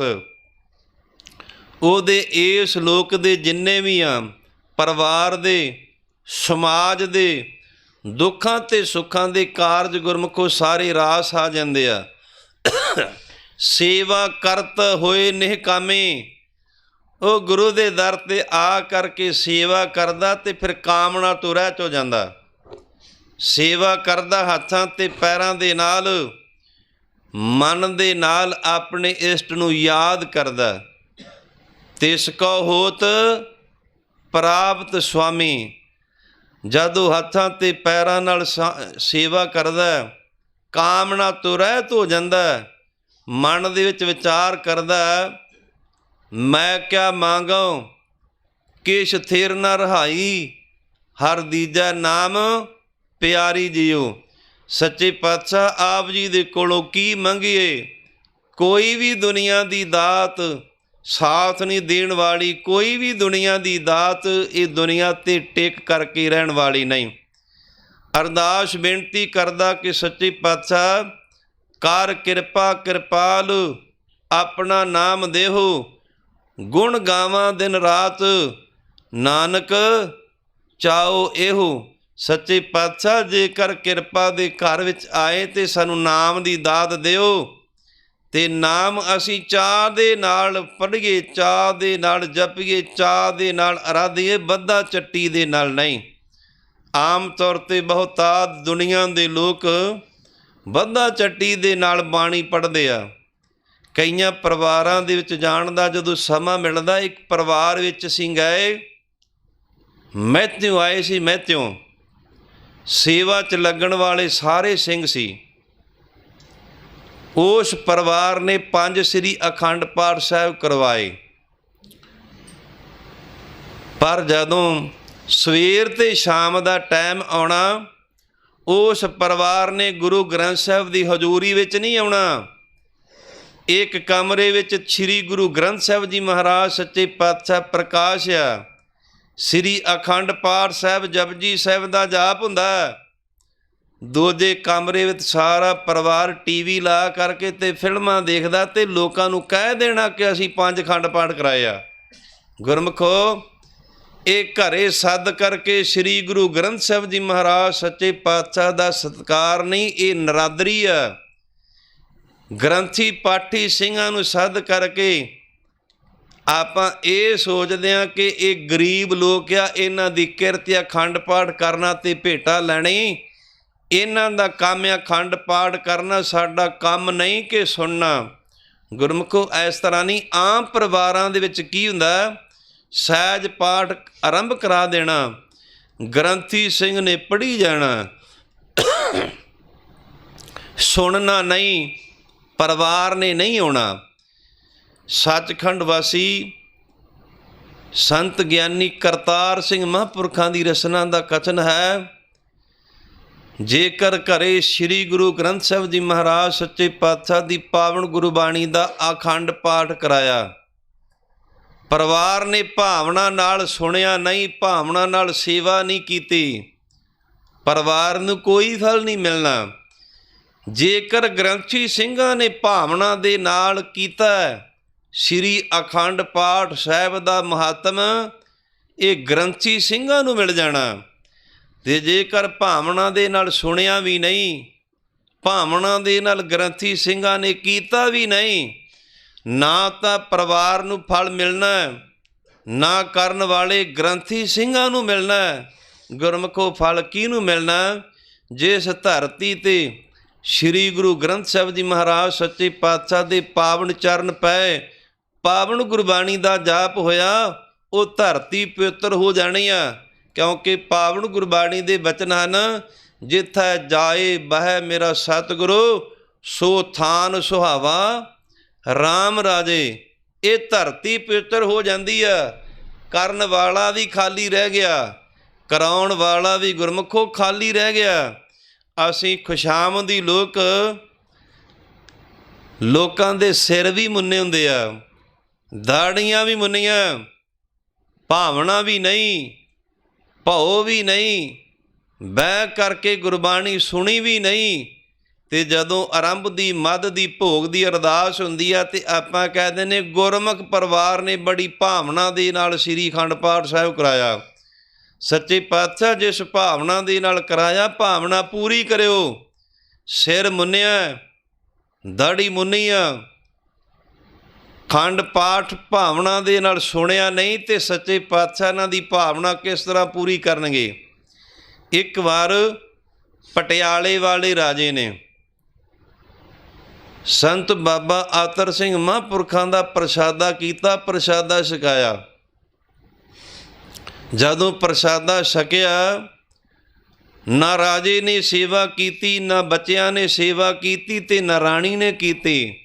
ਅਮੀਰ ਲੋਕਾਂ ਦੇ ਘਰਾਂ ਵਿੱਚ ਕੰਮ ਕਰਨ ਵਾਸਤੇ ਨੌਕਰ ਰੱਖੇ ਹੁੰਦੇ ਆ, ਉਹਦੇ ਨੌਕਰਾਂ ਨੇ ਸੇਵਾ ਕੀਤੀ। ਤੇ ਜਦੋਂ ਪ੍ਰਸ਼ਾਦਾ ਛਕਣ ਤੋਂ ਬਾਅਦ ਮਹਾਂਪੁਰਖਾਂ ਨੇ ਅਰਦਾਸ ਕੀਤੀ ਤੇ ਅਰਦਾਸ ਕੀਤੀ ਕਿ ਸੱਚੇ ਪਾਤਸ਼ਾਹ ਦਾਣਾ ਪਾਣੀ ਆਪ ਜੀ ਦਾ, ਟਹਿਲ ਭਾਵਨਾ ਰਾਜੇ ਦੇ ਸੇਵਾਦਾਰਾਂ ਦੀ, ਜਿਸ ਭਾਵਨਾ ਨੂੰ ਲੈ ਕਰਕੇ ਰਾਜੇ ਦੇ ਸੇਵਾਦਾਰਾਂ ਨੇ ਸੇਵਾ ਕੀਤੀ, ਸਹੀ ਭਾਵਨਾ ਭਰਪੂਰ ਕਰਨੀ। ਤੇ ਰਾਜੇ ਦਾ ਅਰਦਾਸ ਵਿੱਚ ਨਾਂ ਹੀ ਨਾ ਲਿਆ। ਕਿਉਂ ਨਹੀਂ ਨਾ ਲਿਆ? ਬੇਪਰਵਾਹ ਸਦਾ ਰੰਗ ਹਰ ਕੈ ਜਾ ਕਉ ਪਾਕ ਸੁਆਮੀ। ਸਾਧੂ ਮਹਾਤਮਾ ਲੋਕ ਗੁਰਮੁਖੋ ਬੇਪਰਵਾਹ ਹੁੰਦੇ, ਕਿਸੇ ਦੀ ਪਰਵਾਹ ਨਹੀਂ ਕਰਦੇ। ਬੇਪਰਵਾਹ ਸਾਧੂ ਨੇ ਅਰਦਾਸ ਕੀਤੀ ਤੇ ਰਾਜਾ ਸੋਚਦਾ ਵੇਖਦਾ ਹੀ ਹੈਰਾਨ ਹੋ ਗਿਆ। ਕਹਿਣ ਲੱਗਾ, ਬਾਬਾ ਜੀ ਮੈਂ ਤੁਹਾਨੂੰ ਪ੍ਰੇਮ ਨਾਲ ਪ੍ਰਸ਼ਾਦਾ ਸੱਦ ਕੇ ਛਕਾਇਆ ਤੇ ਤੁਸੀਂ ਅਰਦਾਸ ਵਿੱਚ ਮੇਰਾ ਨਾਂ ਹੀ ਨਹੀਂ ਲਿਆ। ਬੜੇ ਤਰੀਕੇ ਨਾਲ ਸੰਤਾਂ ਨੇ ਉੱਤਰ ਦਿੱਤਾ ਕਿ ਦਾਣਾ ਪਾਣੀ ਕਿਹਦਾ ਹੈ? ਕਹਿਣ ਲੱਗਾ ਜੀ ਤੇ ਅਕਾਲ ਪੁਰਖ ਦਾ ਹੈ। ਫਿਰ ਅਸੀਂ ਅਕਾਲ ਪੁਰਖ ਦਾ ਨਾਂ ਲਿਆ ਵੀ ਦਾਣਾ ਪਾਣੀ ਆਪ ਜੀ ਦਾ, ਅਕਾਲ ਪੁਰਖ ਦਾ। ਫਿਰ ਤੋਂ ਭਾਂਡੇ ਮਾਂਜੇ, ਛਕਾਉਣ ਦੀ ਸੇਵਾ ਕੀਤੀ, ਜੂਠੇ ਬਰਤਨ ਚੁੱਕੇ ਆ, ਸੰਗਤ ਦੇ ਹੱਥ ਸੁੱਚੇ ਕਰਾਏ ਆ। ਕਹਿਣ ਲੱਗਾ ਜੀ ਨਹੀਂ, ਫਿਰ ਤੇਰੀ ਘਰ ਵਾਲੀ ਨੇ ਪ੍ਰਸ਼ਾਦਾ ਤਿਆਰ ਕੀਤਾ, ਦਾਲ ਸਬਜ਼ੀ ਬਣਾਈ ਆ, ਉਹਨੇ ਸੇਵਾ ਕੀਤੀ। ਕਹਿਣ ਲੱਗਾ ਜੀ ਉਹਨੇ ਵੀ ਸੇਵਾ ਨਹੀਂ ਕੀਤੀ ਤੇ ਫਿਰ ਤੁਹਾਡੀ ਅਸੀਂ ਅਰਦਾਸ ਕਿਵੇਂ ਕਰੀਏ? ਜਿਨ੍ਹਾਂ ਨੇ ਸੇਵਾ ਕੀਤੀ ਅਰਦਾਸ ਉਹਦੀ ਕਰਾਂਗੇ। ਜੇਕਰ ਗੁਰਮੁਖੋ ਸਾਡੇ ਵਰਗਾ ਖੁਸ਼ਾਮਦੀ ਬੰਦਾ ਹੁੰਦਾ ਤੇ ਸ਼ਾਇਦ ਰਾਜੇ ਦੀ ਵਡਿਆਈ ਦੇ ਪੁਲ ਬਣ ਦਿੰਦਾ ਕਿ ਬੜਾ ਗੁਰਮੁਖ ਆ, ਬੜਾ ਭਾਉ ਭਗਤੀ ਵਾਲਾ, ਬੜੀ ਬਾਣੀ ਪੜ੍ਹਦਾ। ਪਰ ਗੁਰਮੁਖੋ ਜਿਹੜੇ ਸਾਧੂ ਮਹਾਤਮਾ ਹੁੰਦੇ ਆ ਉਹ ਕਿਸੇ ਦੇ ਝੂਠੇ ਖੁਸ਼ਾਮਦੀ ਨਹੀਂ ਹੁੰਦੇ। ਫਿਰ ਰਾਜੇ ਨੇ ਗੁਰਮੁਖੋ ਦੁਬਾਰਾ ਪ੍ਰਸ਼ਾਦਾ ਛਕਾਇਆ, ਰਾਣੀ ਨੇ ਤਿਆਰ ਕੀਤਾ, ਰਾਜੇ ਨੇ ਹੱਥਾਂ ਦੇ ਨਾਲ ਸੇਵਾ ਕੀਤੀ ਤੇ ਫਿਰ ਰਾਜੇ ਦੀ ਅਰਦਾਸ ਹੋਈ ਸੀ। ਇਹ 'ਚ ਕੀ ਹੁੰਦਾ? ਨੌਕਰ ਸੇਵਾ ਕਰਨ ਵਾਸਤੇ ਰੱਖੇ ਹੁੰਦੇ ਆ, ਪ੍ਰਸ਼ਾਦਾ ਦਾਲ ਸਬਜ਼ੀਆਂ ਨੌਕਰਾਂ ਨੇ ਤਿਆਰ ਕਰਨੀਆਂ ਤੇ ਅਰਦਾਸ ਘਰ ਵਾਲੇ ਅਮੀਰ ਬੰਦੇ ਦੀ ਹੁੰਦੀ ਆ। ਗੁਰਮੁਖੋ ਇਹ ਕਦੇ ਨਹੀਂ ਹੁੰਦਾ। ਤੇ ਸਿੱਧ ਲੋਕਾਂ ਨੂੰ ਸੰਬੋਧਨ ਕਰਕੇ ਸੱਚੇ ਪਾਤਸ਼ਾਹ ਸਾਨੂੰ ਸਮਝਾਉਂਦੇ ਆ, ਉਹ ਧੋਪੈ ਨਾਵਾ ਕਾ ਰੰਗ, ਭਰਿਆ ਮਤ ਪਾਪਾ ਕੈ ਸੰਗ।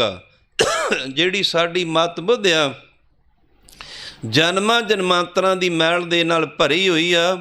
ਜਿੰਨਾ ਚਿਰ ਅਸੀਂ ਨਾਮ ਦਾ ਸਾਬਣ ਨਹੀਂ ਲਾਉਂਦੇ, ਪ੍ਰੇਮ ਦਾ ਪਾਣੀ ਨਹੀਂ ਪਾਉਂਦੇ, ਫਿਰ ਨਿਸ਼ਚਾ ਰੂਪੀ ਪਟਣਾ ਨਹੀਂ ਰੱਖਦੇ, ਸੰਗਤ ਰੂਪੀ ਪੱਤਣ 'ਤੇ ਨਹੀਂ ਆਉਂਦੇ, ਗੁਰੂ ਰੂਪੀ ਦਰਿਆ ਦੇ ਕਿਨਾਰੇ 'ਤੇ ਨਹੀਂ ਜਾਂਦੇ, ਉਹਨਾਂ ਚਿਰ ਕਦੇ ਵਾਸਤੇ ਜਿਹੜੀ ਪਾਪਾਂ ਅਤੇ ਵਿਕਾਰਾਂ ਦੀ ਜਨਮਾਂ ਤੇ ਜਨਮਾਂਤਰਾਂ ਦੀ ਮੈਲ ਹੈ, ਕਦੇ ਵਾਸਤੇ ਉਤਰਦੀ ਨਹੀਂ ਹੈ। ਪੁੰਨੀ ਪਾਪੀ ਆਖਣ ਨਾਹੇ।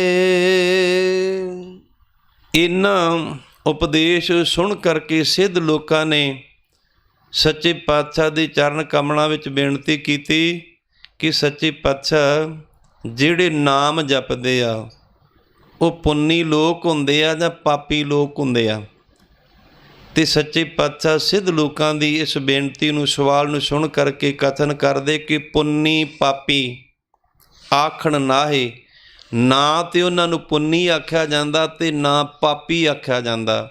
ਉਹ ਪਾਪ ਅਤੇ ਪੁੰਨ ਤੋਂ ਪਰੇ ਹੋ ਜਾਂਦੇ ਆ। ਜਿਸ ਤਰ੍ਹਾਂ ਕਿ ਪਾਰ ਬ੍ਰਹਮ ਅਕਾਲ ਪੁਰਖ ਵਾਹਿਗੁਰੂ ਪੁੰਨਾਂ ਅਤੇ ਪਾਪਾਂ ਤੋਂ ਪਰੇ ਆ। ਨਾ ਤਾਂ ਪਾਪ ਲੱਗਦਾ ਪਰਮੇਸ਼ਰ ਨੂੰ ਅਤੇ ਨਾ ਉਹਨੂੰ ਪੁੰਨ ਹੀ ਲੱਗਦਾ।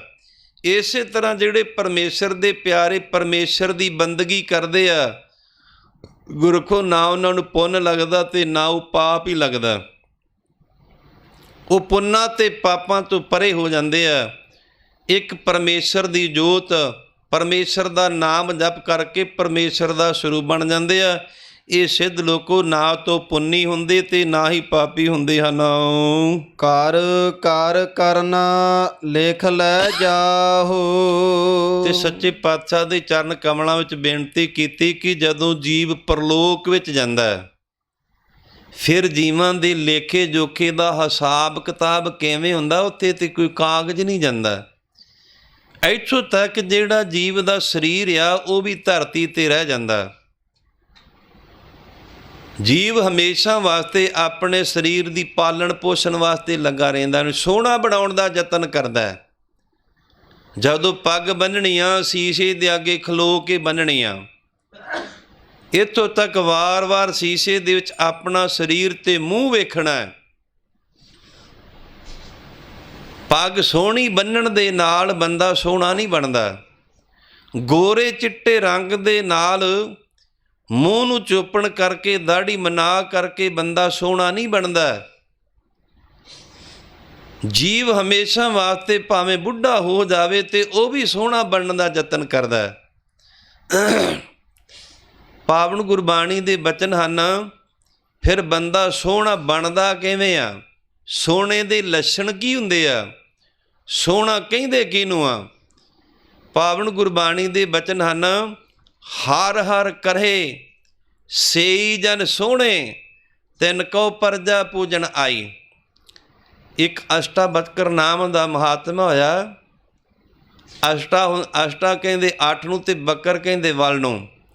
ਅਸ਼ਟਾਬਕਰ ਜਦੋਂ ਧਰਤੀ 'ਤੇ ਤੁਰਦਾ ਸੀ ਅਤੇ ਤੁਰਨ ਦੇ ਨਾਲ ਉਹਦੇ ਸਰੀਰ ਵਿੱਚ 8 ਵਲ ਪੈਂਦੇ ਸਨ, ਇਸ ਕਰਕੇ ਉਹਨੂੰ ਅਸ਼ਟਾਬਕਰ ਕਹਿੰਦੇ ਸਨ।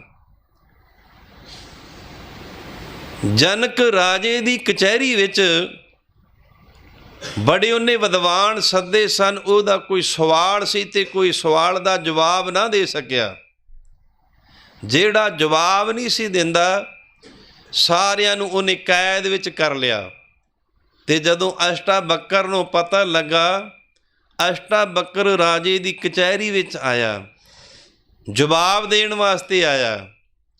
ਜਦੋਂ ਜਵਾਬ ਦੇਣ ਵਾਸਤੇ ਰਾਜੇ ਦੀ ਕਚਹਿਰੀ ਵਿੱਚ ਆਇਆ, ਉਹ ਜਿਹੜੇ ਵਿਦਵਾਨ ਲੋਕ ਸਨ ਅਸ਼ਟਾਬਕਰ ਦੀ ਚਾਲ ਨੂੰ ਵੇਖ ਕਰਕੇ ਤੇ ਹਾਰੇ ਹੱਸ ਪਏ, ਕਿਉਂਕਿ ਉਹਦਾ ਸਰੀਰ ਸੋਹਣਾ ਨਹੀਂ ਸੀ, ਰੰਗ ਕਾਲਾ ਸੀ ਅਤੇ ਤੁਰ ਲੱਗਿਆ ਸਰੀਰ ਵਿੱਚ 8 ਵਲ ਪੈਂਦੇ ਸਨ। ਸਾਰੇ ਵੇਖ ਕਰਕੇ ਤੇ ਬਹੁਤ ਹੱਸ ਪਏ। ਜਦੋਂ ਅਸ਼ਟਾਬਕਰ ਰਾਜੇ ਦੇ ਕੋਲੇ ਆਇਆ, ਕਹਿਣ ਲੱਗਾ ਇਹ ਸਭਾ ਕਿਹਦੀ ਆ? ਕਹਿਣ ਲੱਗਾ ਜੀ ਵਿਦਵਾਨਾਂ ਦੀ। ਅਸ਼ਟਾਬਕਰ ਨੇ ਕਿਹਾ ਨਹੀਂ, ਇਹ ਚਮਿਆਰ ਇਕੱਠੇ ਕੀਤੇ ਆ। ਕਹਿਣ ਲੱਗਾ ਨਹੀਂ, ਚਮਿਆਰ ਨਹੀਂ। ਅਸ਼ਟਾਬਕਰ ਨੇ ਜਵਾਬ ਦਿੱਤਾ ਕਿ ਮੇਰੇ ਸਰੀਰ ਵੱਲ ਵੇਖ ਕਰਕੇ ਹੱਸੇ ਆ, ਇਹਨਾਂ ਨੇ ਚਮੜੇ ਦੀ ਪਛਾਣ ਕੀਤੀ ਆ। ਚਮੜੇ ਦੀ ਪਛਾਣ ਕੇਵਲ ਚਮਿਆਰਾਂ ਨੂੰ ਹੁੰਦੀ ਆ, ਵਿਦਵਾਨਾਂ ਨੂੰ ਨਹੀਂ। ਜਿਨ੍ਹਾਂ ਨੂੰ ਤੂੰ ਵਿਦਵਾਨ ਸਮਝ ਕਰਕੇ ਆਪਣੀ ਕਚਹਿਰੀ ਵਿੱਚ ਸੱਦਿਆ, ਅਸਲ ਵਿੱਚ ਇਹ ਵਿਦਵਾਨ ਨਹੀਂ, ਇਹ ਚਮਿਆਰ ਆ, ਬੁੱਧੀ ਦੇ ਹੀਣੇ ਲੋਕ ਆ। ਅਸੀਂ ਲੋਕ ਵੀ ਸਰੀਰ ਨੂੰ ਸੋਹਣਾ ਬਣਾਉਣ ਦਾ ਯਤਨ ਕਰਦੇ ਹਾਂ। ਸੋਹਣਾ ਬਣਾਉਂਦੇ ਬਣਾਉਂਦੇ ਇਸ ਦੁਨੀਆ ਤੋਂ ਤੁਰ ਜਾਂਦੇ ਆ, ਪਰ ਸਰੀਰ ਕਦੇ ਵਾਸਤੇ ਸੋਹਣਾ ਬਣਦਾ ਨਹੀਂ। ਹਰ ਹਰ ਕਰਹਿ ਸਈ ਜਨ ਸੋਹਣੇ ਤਿਨ ਕੋ ਪਰਜਾ ਪੂਜਣ ਆਈ। ਕਿਸੇ ਵਿਦਵਾਨ ਕਵੀ ਦੇ ਬਚਨ ਹਨ, ਉਹ ਦੁਨੀਆ ਦਾ ਚੰਦਰਮਾ ਹੈ। ਆਪਾਂ ਸੋਹਣੇ ਦੀ ਤੁਲਨਾ ਚੰਦਰਮਾ ਦੇ ਨਾਲ ਦੇਨੇ ਕਿ ਫਲਾਨਾ ਬੰਦਾ ਚੰਦ ਵਰਗਾ ਸੋਹਣਾ। ਉਹ ਦੁਨੀਆ ਦਾ ਚੰਦਰਮਾ ਹੈ, ਕੰਮ ਕਰੇ ਜੋ ਸੋਹਣਾ। ਗੁਰਮੁਖੋ, ਜਿਹੜਾ ਦੁਨੀਆ 'ਤੇ ਆ ਕਰਕੇ ਚੰਗੇ ਧਰਮ ਦੇ ਕੰਮ ਕਰਦਾ, ਅਸਲ ਦੇ ਵਿੱਚ ਉਹ ਦੁਨੀਆ ਦਾ ਸਭ ਤੋਂ ਸੋਹਣਾ ਮਨੁੱਖ ਹੁੰਦਾ। ਅਤੇ ਸੱਚੇ ਪਾਤਸ਼ਾਹ ਸਾਨੂੰ ਸਮਝਾਉਂਦੇ ਆ, ਕਾਰ ਕਾਰ ਕਰਨਾ। ਕਾਰ ਨਾਮ ਹੈ ਹੱਥ ਦਾ ਅਤੇ ਕਰ ਨਾਮ ਹੈ ਕਰਨ ਦਾ। ਜਿਹੜਾ ਆਪਣੇ ਹੱਥਾਂ ਦੇ ਨਾਲ ਕਰਨਾ ਕਹਿੰਦੇ ਕਰਤੱਵ ਨੂੰ, ਚੰਗੇ ਅਤੇ ਮਾੜੇ ਕਰਮਾਂ ਨੂੰ। ਕਾਰ ਕਰ ਕਰਨਾ, ਕਾਰ ਹੱਥਾਂ ਨਾਲ ਅਤੇ ਕਰ ਜਿਹੜਾ ਕਰਦਾ ਕਰਤੱਵ। ਲਿਖ ਲੈ ਜਾਹੋ ਆਪਣੇ ਅੰਤਹਿਕਰਨ ਰੂਪੀ ਕਾਗਜ਼ 'ਤੇ ਆਪਣੇ ਚੰਗੇ ਅਤੇ ਮੰਦੇ ਕਰਮ ਲਿਖ ਕੇ ਉਹ ਗੁਰਮੁਖੋ ਪਰਲੋਕ ਵਿੱਚ ਜਾਂਦਾ। ਆਮ ਤੌਰ 'ਤੇ ਕਿਹਾ ਜਾਂਦਾ ਕਿ ਧਰਤੀ 'ਤੇ ਸਵਰਗ, ਧਰਤੀ 'ਤੇ ਨਰਕ। ਧਰਤੀ ਤੋਂ ਅੱਗੇ ਕਿਹਨੇ ਵੇਖਿਆ ਕਿ ਨਰਕ ਕਿ ਸਵਰਗ ਕਿੱਥੇ ਆ? ਗੁਰਮੁਖੋ, ਪਾਵਨ ਗੁਰਬਾਣੀ ਦੇ ਬਚਨ ਹਨ, ਪਾਪੀ ਪਾਪ ਪਾਪੀ ਕਰਮ ਕਮਾਵੰਦੇ, ਕਰਦੇ ਹਾਏ ਹਾਏ। ਨਾਨਕ ਜੋ ਮਥਨ ਮਾਧਾਣੀਆਂ ਤਿਉ ਮਥੇ ਧਰਮ ਰਾਏ। ਗੁਰਮੁਖੋ, ਜਿਹੜੇ ਪਾਪੀ ਲੋਕ ਆ, ਧਰਮ ਰਾਜੇ ਦੀ ਕਚਹਿਰੀ ਵਿੱਚ ਜਿਵੇਂ ਦੁੱਧ ਵਿੱਚ ਮਧਾਣੀ ਪਾ ਕਰਕੇ ਦੁੱਧ ਨੂੰ ਰਿੜਕਿਆ ਜਾਂਦਾ, ਇਸੇ ਤਰ੍ਹਾਂ ਉਹਨਾਂ ਨੂੰ ਵੀ ਰਿੜਕਿਆ ਜਾਂਦਾ। ਖੰਡੇ ਤਾਰ ਗਲੀ ਅਤ ਭੀੜੀ, ਲੇਖਾ ਲੀਜੈ ਤਿਲ ਜਿਉ ਪੀੜੀ। ਜਿਸ ਤਰ੍ਹਾਂ ਤਿਲਾਂ ਦੇ ਵਿੱਚੋਂ ਤੇਲ ਕੱਢਿਆ ਜਾਂਦਾ ਕੋਹਲੂ ਵਿੱਚ ਪੀੜ ਕਰਕੇ, ਇਸੇ ਤਰ੍ਹਾਂ ਜੀਵ ਤੋਂ ਵੀ ਗੁਰਮੁਖੋ ਲੇਖਾ ਲਿਆ ਜਾਂਦਾ, ਹਿਸਾਬ ਕਿਤਾਬ ਪੁੱਛਿਆ ਜਾਂਦਾ। ਫਰੀਦ ਸਾਹਿਬ ਜੀ ਦੇ ਬਚਨ ਹਨ, ਫਰੀਦਾ ਚਾਰ ਗਵਾਇਆ ਹੰਡ ਕੇ, ਚਾਰ ਗਵਾਇਆ ਸਮ, ਲੇਖਾ ਰੱਬ ਮਗੇਸੀਆ ਤੂੰ ਆਹੋ ਕਿਹੜੇ ਕੰਮ। ਤੇਰੇ ਤੋਂ ਅਕਾਲ ਪੁਰਖ ਵਾਹਿਗੁਰੂ ਦੀ ਦਰਗਾਹ ਵਿੱਚ ਲੇਖਾ ਲਿਆ ਜਾਣਾ। ਤੂੰ ਤੁਰਨ ਫਿਰਨ ਵਾਸਤੇ ਅਤੇ ਸੌਣ ਵਾਸਤੇ, ਐਸ਼ ਪ੍ਰਸਤੀ ਵਾਸਤੇ ਨਹੀਂ ਸੀ ਦੁਨੀਆ 'ਤੇ ਆਇਆ। ਇੱਥੇ ਨਾਮ ਜਪਣ ਵਾਸਤੇ ਆਇਆ ਸੀ। ਨਾਮ ਜਪ ਕਰਕੇ ਪਰਮੇਸ਼ਰ ਦੀਆਂ ਖੁਸ਼ੀਆਂ ਲੈਣੀਆਂ ਸਨ। ਨਾਮ ਜਪਿਆ ਨਹੀਂ, ਪਰਮੇਸ਼ਰ ਦੀਆਂ ਖੁਸ਼ੀਆਂ ਨਹੀਂ ਮਿਲੀਆਂ। ਫਿਰ ਸਜ਼ਾ ਕੀ ਮਿਲੀ? ਜਮ ਜਮ ਮਰੈ, ਮਰੈ ਫਿਰ ਜਮੈ, ਬਹੁਤ ਸਜਾਏ ਪਿਆ ਦੇਸ ਲੰਮੈ। ਇਹ ਸਿੱਧ ਲੋਕੋ, ਆਪਣੇ ਹੱਥਾਂ ਦੇ ਨਾਲ ਜਿਹੜਾ ਜਿਹੋ ਜਿਹੇ ਕਰਤੱਵ ਕਰਦਾ, ਆਪਣੇ ਅੰਤਿਮ ਰੂਪ ਕਾਗਜ਼ 'ਤੇ ਲਿਖ ਕਰਕੇ ਪਰਲੋਕ ਨੂੰ ਆਪਣਾ ਲੇਖਾ ਲੈ ਕਰਕੇ ਜਾਂਦਾ ਹੈ। ਆਪੇ ਬੀਜ ਆਪੇ ਹੀ ਖਾਹੋ। ਫਿਰ ਇਸ ਧਰਤੀ ਦੇ ਉੱਪਰ ਜਿਹੋ ਜਿਹਾ ਆਪਣਾ ਕਰਮਾਂ ਦਾ ਬੀਜ ਬੀਜਦਾ, ਉਹੋ ਜਿਹਾ ਨੂੰ ਜੇਕਰ ਪੁੰਨੀ ਆ ਉਹਨੂੰ ਪੁੰਨਾਂ ਦਾ ਫਲ ਮਿਲੇਗਾ, ਜੇਕਰ ਪਾਪੀ ਆ ਉਹਨੂੰ ਪਾਪਾਂ ਦੀ ਸਜ਼ਾ ਮਿਲੇਗੀ। ਜਿਸ ਤਰ੍ਹਾਂ ਕਿ ਜੇ ਪ੍ਰਤੱਖ ਖੇਤੀ ਕਰਦਾ, ਜੇ ਕਣਕ ਬੀਜੀ ਆ ਉਹ ਕਣਕ ਵੱਢੇਗਾ। ਜੇਕਰ ਸਰੋਂ ਛੋਲੇ ਬੀਜੇ ਆ ਅਤੇ ਗੁਰਮੁਖੋਂ ਨੂੰ ਸਰੋਂ ਛੋਲੇ ਵੱਢਣੇ ਪੈਣਗੇ। ਬੀਜੀ ਹੋਵੇ ਬੰਦੇ ਨੇ ਕਣਕ ਅਤੇ ਵੱਢਣ ਵਾਸਤੇ ਸਰੋਂ ਦੀ ਇੱਛਾ ਲੈ ਕਰਕੇ ਜਾਵੇ ਅਤੇ ਗੁਰਮੁਖੋਂ ਕਦੇ ਨਹੀਂ ਹੁੰਦਾ। ਬੰਦੇ ਨੇ ਆਪਣੇ ਸਮੇਂ ਸੁਆਸਾਂ ਦੇ ਨਾਲ ਕੀਤੇ ਹੁਣ ਪਾਪ ਅਤੇ ਮੁੜ ਕੇ ਕਹੇ ਕਿ ਮੈਨੂੰ ਪੁੰਨਾਂ ਦਾ ਫਲ ਮਿਲੇ, ਗੁਰਮੁਖੋ ਇਹ ਕਦੇ ਵਾਸਤੇ ਕਦੇ ਨਹੀਂ ਹੁੰਦਾ। ਫਿਰ ਜਿਹੋ ਜੀ ਕੋਈ ਕਿਰਤ ਕਰਦਾ, ਜੇਕਰ ਪੁੰਨ ਬੀਜਿਆ ਪੁੰਨਾਂ ਦਾ ਫਲ ਮਿਲੇਗਾ, ਜੇਕਰ ਪਾਪ ਬੀਜੇ ਤੇ ਪਾਪਾਂ ਦੀ ਸਜ਼ਾ ਮਿਲੇਗੀ। ਨਾਨਕ ਹੁਕਮੀ ਆਵਹੋ ਜਾਹੋ। ਫਿਰ ਹੁਕਮੀ ਜਿਹੜਾ ਅਕਾਲ ਪੁਰਖ ਵਾਹਿਗੁਰੂ ਆ, ਉਹਦੇ ਹੁਕਮ ਦੇ ਅਨੁਸਾਰ ਜੀਵ ਜਨਮ ਧਾਰ ਕਰਕੇ ਇਸ ਧਰਤੀ 'ਤੇ ਆਉਂਦਾ। ਫਿਰ ਆਪਣੀ ਪਰਾਲਬਧ ਨੂੰ ਭੋਗ ਕਰਕੇ ਦੁਨੀਆ ਤੋਂ ਸਦਾ ਵਾਸਤੇ ਤੁਰ ਜਾਂਦਾ। ਨਾਨਕ ਹੁਕਮੀ ਆਵਹੋ, ਉਹਦੇ ਹੁਕਮ ਦੇ ਵਿੱਚ ਇਸ ਧਰਤੀ 'ਤੇ ਆਉਂਦਾ ਉਹਦੇ ਹੁਕਮ ਦੇ ਅਨੁਸਾਰ ਜਦੋਂ ਸਵਾਸਾਂ ਦੀ ਪੂੰਜੀ ਮੁੱਕ ਜਾਂਦੀ ਆ, ਪਰਾ ਲਬਦ ਖਤਮ ਹੋ ਜਾਂਦੀ ਆ, ਉਦੋਂ ਸਦਾ ਵਾਸਤੇ ਇਸ ਧਰਤੀ ਤੋਂ ਕੂਚ ਕਰ ਜਾਂਦਾ। ਇਹ ਸਤਿਗੁਰੂ ਸਾਹਿਬ ਜੀ ਦੀ ਕਿਰਪਾ ਦਾ ਸਦਕਾ ਆਪਾਂ ਸਾਰਿਆਂ ਨੇ ਪਾਵਨ ਗੁਰਬਾਣੀ ਦੀ ਕਥਾ ਵਿਚਾਰ ਸਰਵਣ ਕੀਤੀ ਹੈ। 10 ਪਾਸੋਂ ਪਾਵਨ ਗੁਰਬਾਣੀ ਦੀ ਕਥਾ ਵਿਚਾਰ ਕਰਦਿਆਂ ਏਕ ਨਹੀਂ ਅਨੇਕ ਹੀ ਪ੍ਰਕਾਰ ਦੀਆਂ ਬੇਅੰਤ ਬੇਅੰਤ ਬੇਅੰਤ ਭੁੱਲਾਂ ਤਰੁੱਟੀਆਂ ਜ਼ਰੂਰ ਹੋਈਆਂ ਹੋਣਗੀਆਂ। ਧੰਨ ਸਤਿਗੁਰੂ ਸ੍ਰੀ ਗੁਰੂ ਗ੍ਰੰਥ ਸਾਹਿਬ ਜੀ ਮਹਾਰਾਜ ਸੱਚੇ ਪਾਤਸ਼ਾਹ ਅਤੇ ਗੁਰੂ ਕੀ ਖਾਲਸਾ ਸਾਧ ਸੰਗਤ ਨੇ ਹੋਈ ਭੁੱਲ ਚੁੱਕ ਦੀ ਖਿਮਾ ਬਖਸ਼ ਦੇਣੀ, ਅੱਗੇ ਵਾਸਤੇ ਸਮਤ ਬਖਸ਼ਣੀ। ਸਤਿਗੁਰੂ ਸਾਹਿਬ ਜੀ ਕਿਰਪਾ ਕਰਨ, ਪੜ੍ਹੀ ਗੁਰਬਾਣੀ, ਕੀਰਤਨ, ਕਥਾ ਵਿਚਾਰ ਦਾ ਮਹੱਤਮ ਆਪਣੇ ਸਾਰੇ ਹੀ ਕਲਯੁਗੀ ਜੀਵਾਂ ਦੇ ਹਿਰਦਿਆਂ 'ਤੇ ਵਸਾਉਣ, ਤਾਂ ਕਿ ਆਪਣਾ ਸਾਰਿਆਂ ਦਾ ਇਹ ਲੋਕ ਸੁਖੀਏ ਪਰਲੋਕ ਸਹੇਲੇ। ਨਾਨਕ ਹਰ ਪ੍ਰਭ ਆਪੇ ਮੇਲੇ ਦੀ ਦਾਤ ਨੂੰ ਆਪਣੇ ਸਾਰੇ ਪ੍ਰਾਪਤ ਕਰ ਸਕੀਏ ਜੀ। ਆਪੇ ਬੀਜ ਆਪੇ ਹੀ ਖਾਹੋ, ਨਾਨਕ ਹੁਕਮੀ ਆਵਹੋ ਜਾਹੋ। ਵਾਹਿਗੁਰੂ ਜੀ ਕਾ ਖਾਲਸਾ